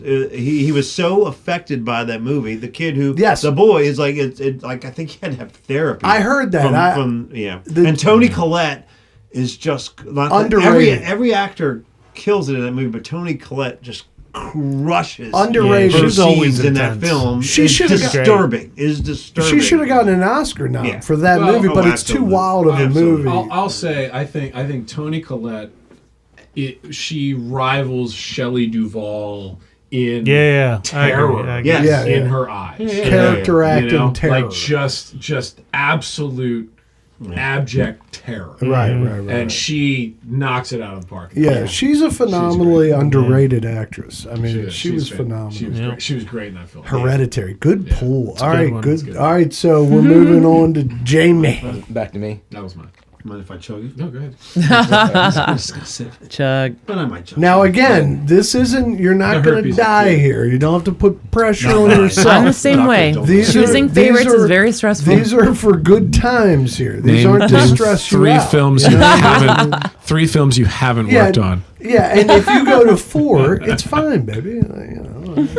I'll name one film that I wanted to work on, and that was Brigsby Bear. Okay, we're bringing back yeah. full circle. Yeah. Brigsby Bear. Brigsby Bear. So off mic for a moment, I was sharing how I always feel such pressure with like your three favorites, and I've even seen like you see like the red carpet where like certain interviewers will hit actors up with your top 3 movies. Yeah. And whenever I see that, I think to myself, "Oh man, that gives me some anxiety. Like I don't want to have to pick my top 3 for many reasons. One, I feel like when you're in that kind of public eye, like in the celebrities are, like if you're being asked that in their position, like there's pressure to pick 3 interesting or cool movies. Like if you give a dumb answer, people are gonna fucking make fun of you because you gave some dumb answer. But then the bigger thing for me is just like being able to actually call 3 favorites. And I immediately think of if somebody asks me, pick your 3 favorite bass players, like all of a sudden I feel like Tweak on South Park, like it's too much pressure. It's way too much pressure. Like don't make me pick 3. I can't do it because I'm going to be leaving out way too many others. How about 3 movies that Yeah. influence That shit you? kind of happened Yeah. to Jack Black in an interview. Somebody asked him what his favorite Christmas movie was, and he was like Elf. And the interviewer was, or whoever was interviewing him was like, "I'm surprised you didn't say your own Christmas movie." He's like, "Do I have a Christmas movie?" And it was The Holiday. Yeah. He's like, "Oh shit." It's a good. The holiday's actually pretty good. Yeah, but he's hilarious. like, he's like, It is. "Do I have a fucking Christmas movie?" And my wife loves the holiday, and now I'm hooked on it Yeah. too. Yeah, Nice. Is this going to air? Is she going to see this? Because I do not want her to see that I do like the Oh, holiday. Kim. Can you We'll edit that out. Right. now? Yeah, We'll cut now that she's going to out. be like, Right. yeah, damn it. Patricia what is Patricia do isn't you have? Patricia's in the control room right now, grabbing a soundbite of Omar saying Yes. that and texting Omar it does to like Kim a right now. holiday, so you don't have to turn it off when you come in the room. Okay, so my three, I thought, okay, I'm just going to pick three films that I would like to talk about in this setting, and I was wondering if Tristan would mention Brigsby Bear because we've talked about that, but So good. so part of my job at the studio is just making connections and realizing like, oh hey, we worked on this movie with this person, they might know that person, and you try to get an introduction to this person and that person just so you can get your foot in the door on a possible job. Well, when a film comes up and I like do my little looking into IMDb to see who worked on this and that, and realizing, oh, there's a producer on this movie that we've worked with before. Cool. And you hit them up and they say, oh yeah, I'd be happy to put your name forward. I'm not on that part of the team, so that's not my decision. But I'll be happy to introduce you. And so that happens a lot where I get like an introduction, and we're trying to learn what we can about the movie and then put an estimate forward. And sometimes we get to learn a bit about the movie. Maybe we even get to read the script. With Brigsby Bear, I think I just knew the basic synopsis. But it was this movie that had come across my radar, and I got an introduction, and we were definitely like a bid on the table. We might have been like the 11th bid on the table, I don't know, the third or whatever, but we were definitely like in the running to some degree. And I was really intrigued by this. I was intrigued by the cast. I was intrigued by the synopsis, and we didn't get it. And I'm the type that like I'll sometimes take those a little bit too close to heart. Sure. And so, when Brigsby Bear came out, I was like, I'm not watching that. It's gonna suck. I don't want to, I just was like, I don't have to go see it. I don't want to have to go see it because I think it's like you don't want to go see it and then realize, oh, it's so good. I'm so bummed. So I didn't watch it. It was just one of those movies. I just never caught it. And then years later. And then they hire a new drummer. Years later. Yes. And then he shows up and he's like, have you guys heard You the ever hear band this movie? Dick Was a Fish? Oh, I know those guys. Yeah. And I was like, Brigsby Bear. And I said, fuck, yes, I've heard of Brigsby Bear. Actually, Brigsby Bear broke my heart because I wanted to work on it, but we never worked on it. And he's telling me how good it was, so I immediately came home and I pulled it up on whatever streaming platform it was on, and I watched it, and I said, So good. this movie is so good. And yeah, well, it's a bummer. I'm over it now. Yeah, right. But He's totally over it. So that's Totally one of your He things. doesn't think about it. yeah. So Brigsby Bear is it's one of those movies. It's not super well known. So I would say it's not uncommon that you haven't heard of it, but. It's a good it's pool. worth A digging good up. pool. It's really Yeah, good. because It's really I'm good. It's worth I'm gonna digging look up. into You should it. It's watch worth it. digging up. You should watch it. It's great. Okay, more on the commercial side, but just recent. Wicked was a story that I didn't. It blew my mind how when Wicked came out and I saw the preview and I thought, oh wow, all right, this is the preview comes out. I'm out watching another movie and the preview comes out and I thought, oh wow, what an interesting take on The Wizard of Oz. What an interesting little side story in The Wizard of Oz. I'm curious what this is. I'm curious what this new thing is. I've been aware of the show Wicked for years. Like, I've had like friends of friends who worked on it. Like I've been aware of it, but I realized I never had a clue what the play, the musical Wicked was all about. And I when the still movie don't. came out, But I'm interested. Like I want to see it.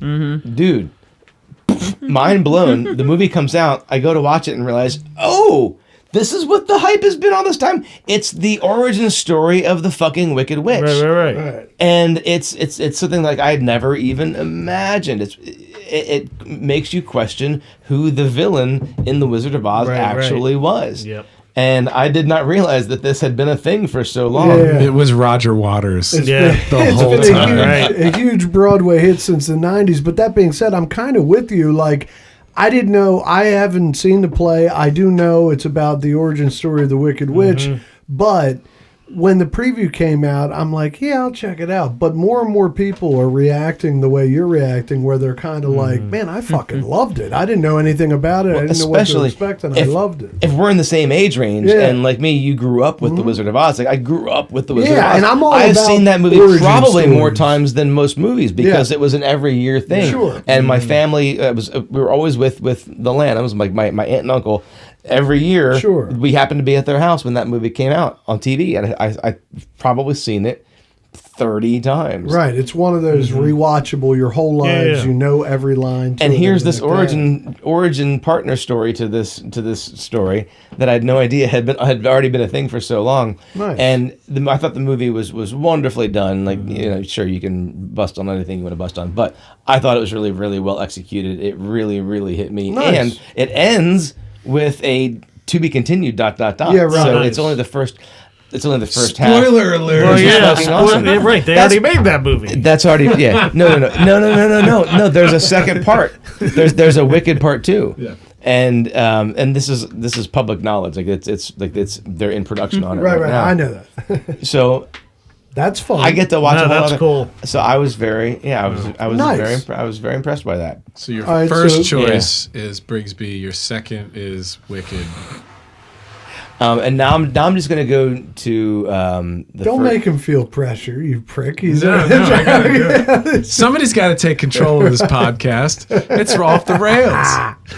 the first movie, and there's multiple. I saw multiple movies in the theater as a kid that really hit me, but the first one that I really remember, and it was a part of such a bigger thing for me. And the movie was Empire Strikes Back. Oh, nice. Nice. It was the right age and the right timing, and so I saw that in the theater when Right, it first came out, 81 or 80? and then 83.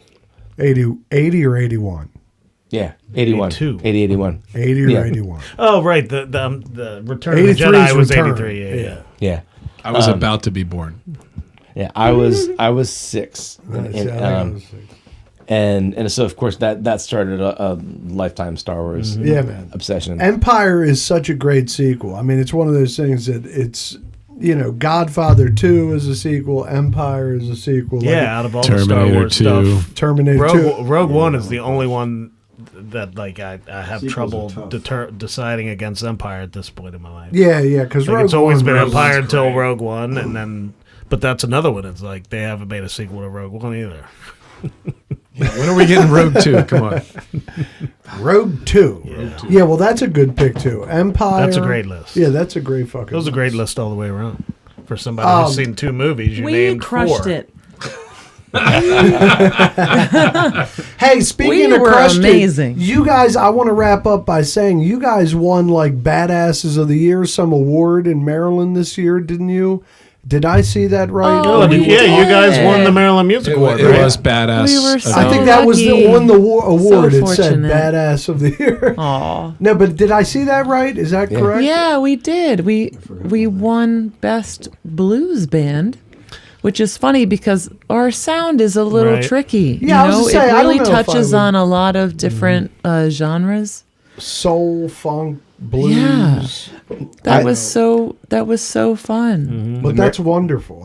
We were just so Congratulations. honored. I mean, oh my God, the Maryland music scene is so incredibly fantastic. And you guys are all in it. Yep. That's awesome. I hear all the time of people moving away, to somewhere beautiful and tropical and saying, oh, it's beautiful here, but they just don't have the music. I know, man. We're trying to We bring are so light lucky to the here. area. Yeah. You We are guys so are such lucky. badasses out there. You guys and, play with you a know, lot of them. There's so much good talent here, and a lot of people don't know. I know. Yeah. Well, I want to reiterate what my buddy Matt Everhart said when he was on the show. His episode just aired, but yeah. I mean, he talked about just the Baltimore music scene and the community that's involved, and the Annapolis scene is the same way. Yeah. It's just it's such a rich and vibrant scene, and it doesn't exist in a lot of places. I know, and We're it's good music. We're really, really lucky. I mean, it's Yeah. good fucking music. yeah. People Yeah, love we're each really other. Mm-hmm. It's so special. I mean,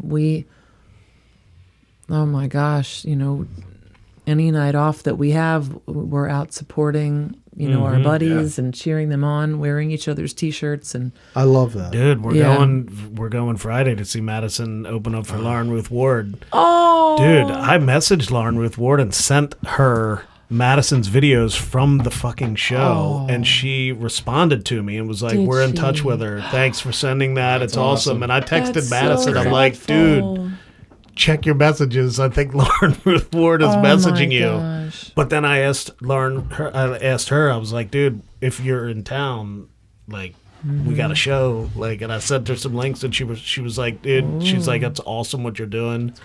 she's like, I'm not gonna have time this time, but let's stay in touch, and I'll be back this summer. Oh, that's great. Yeah. Yeah, it's good shit, man. But that's cool. Like, I was Madison's dude, I was I like, know. I love her. because Yeah. she posted on Instagram. She had her O's hat on. She was like, "Hey, Baltimore, I'll be there next month. I'm looking for a solo singer, guitar player." I was like, Wow. Here you go. "There you go." That woman. And she's We adore adore Madison. Oh my God, it's so We awesome. only met her a year ago in October. Yep. And we've really hit it off. And I recently started playing piano in front of humans Oh, yeah, I saw that are that. not my Yes. husband. Congratulations. I'll play in Yeah, front of that's Jamie. awesome.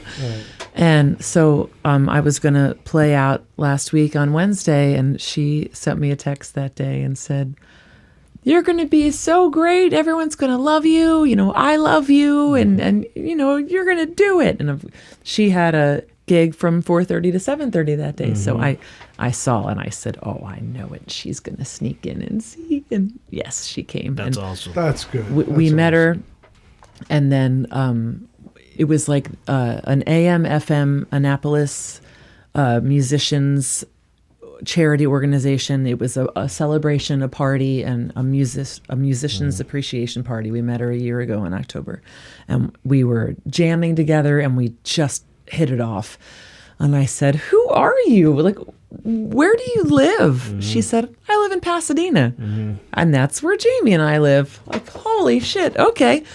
So I said, "You know, we just had the best time, like hanging and jamming." And so I said, "I'm sure that you have a gig, but I mean, we'll be around next week. We're having a little party for Jamie's birthday. You know, we would, if you want to come by on your way to the gig, whatever, you know, show up." And she shows up with a birthday card. We had just met She's her. a good person. Yeah, Like, she's awesome. I mean, I love people who are great at what they do, but I am a real sucker for a person who is just a good Yeah. person. Yeah, right. She is a veteran of Is the lounge. one of a kind. Yep. Check her episode awesome. out if you haven't. It's Yes, phenomenal. yes. We're coming It's up on the 30-minute Yeah, man. mark on that. No, yeah, I mean, everybody knows where to find you, but where would they find you if they don't know? Oh, yes. So, of Somebody- course, the socials. Somebody's mom's house. Absolutely. You The know, listener's well, I mom's mean, house. well, we're old, and now pretty much anyone we know is Yeah, if she's got a comfy it's bed, someone's we're gonna mom go to or sleep, grandma. man. Yeah. You know, like nobody young knows us. Yeah. But of course, the socials and sweetleda.com. But what I would love people to do is I send out an email. Yes, you and do. I like to give out all of the details.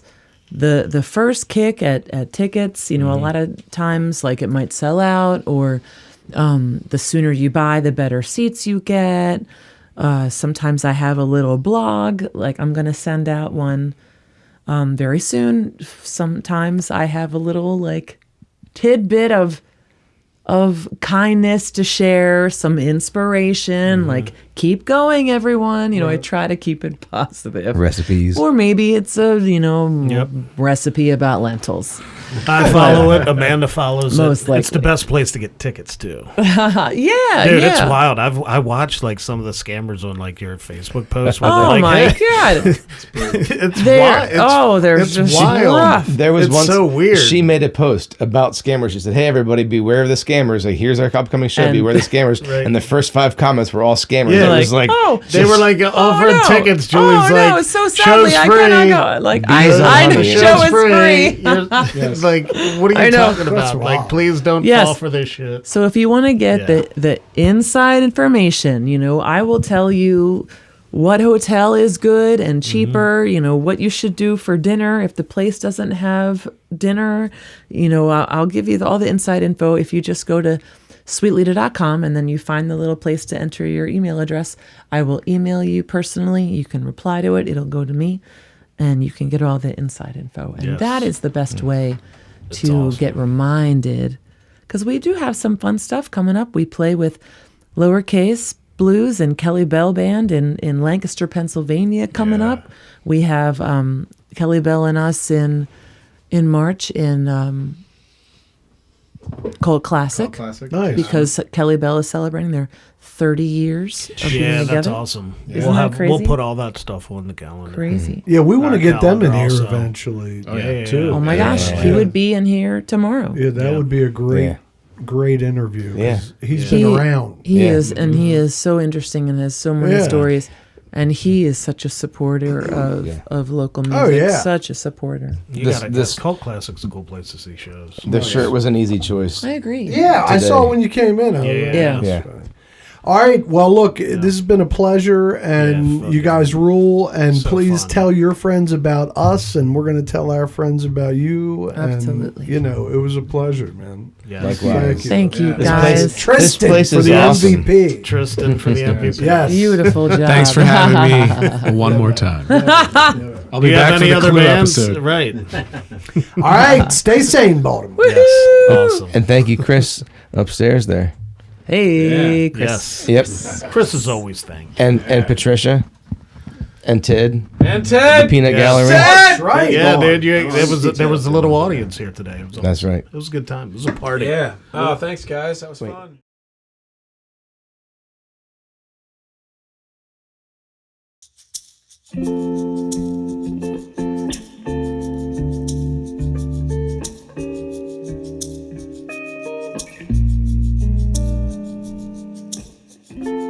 I will try to hold on. I must be strong. Oh, I'm taking it one day at a time. Another late night, another early morning. Still running on empty. I change of clothes in my suitcase, throw in another toothpaste. Still running on empty. Every day is a new day. So why do they feel the same? Am I driving in a line? Am I driving in a circle? Please tell me you feel the same. Do you feel the same? I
we ain't on the same track.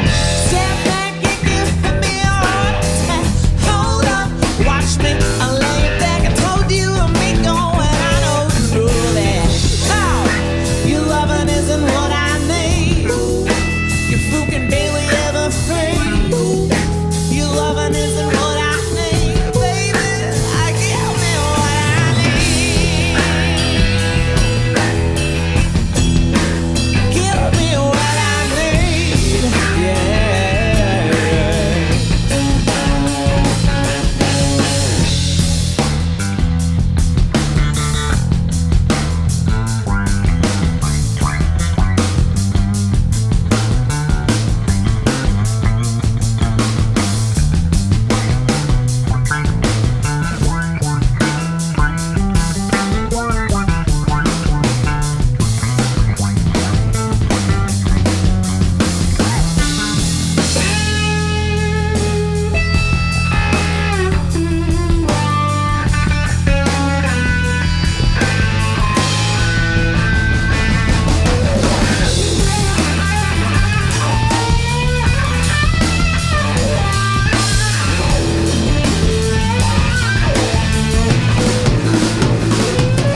Boy, you step back, we ain't on the same track. Step back and give me a heart attack. Hold up, watch me, I'll lay it back. I told you to be gone, and I know you know that.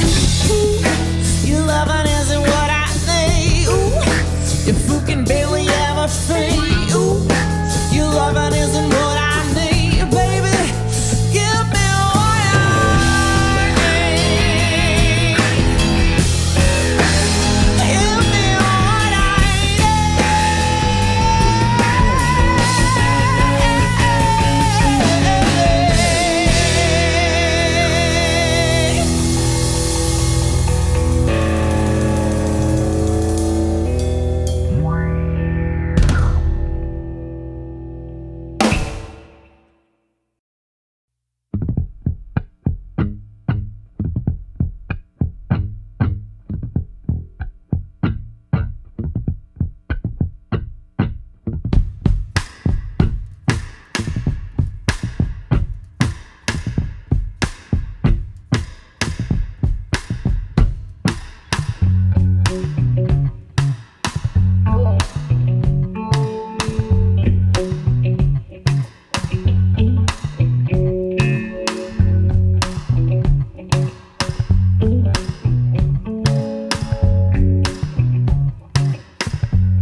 Woke up this morning and I rolled over all the way.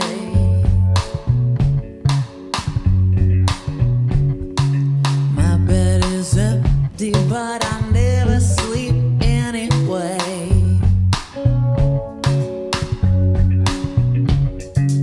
Living without you, it really has made me feel.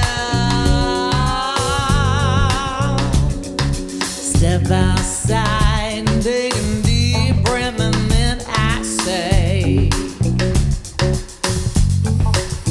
I'm doing fine. I'm doing fine. I drank some coffee, I made it all by myself. I left the mug in the sink. I didn't put it up on that shelf. I talked to my neighbor. Well, I do not know what he said. House is so quiet.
for the daylight rain. I pray for the daylight. At the end of the day, I lay down in my bed. I stroke your arms, your chest. It feels good to quiet down. I feel light, so grounded. Slow I fall to a peaceful sleep. Pray the Lord my soul to keep. But every night at 3 a.m. the panic sets in. How am I gonna make it to a morning? How am I gonna make it all night? How am I gonna make it to the morning?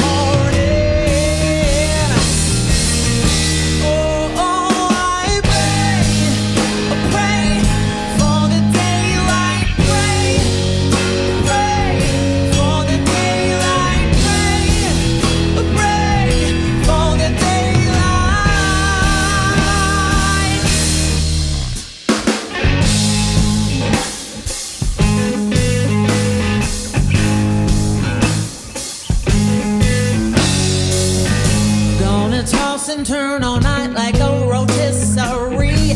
Fire burning, mine is turning. Please, God, set me free. Don't know why, but in the nighttime I am so afraid of what I've done and what is left to come and what I've made. How am I gonna make it to the morning? How am I gonna make it all night? How am I gonna make it to the morning?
Thanks for listening, Baltimore. You can find us at www.sanitylounge.com or on Instagram at sanity.lounge. Keep listening and subscribe.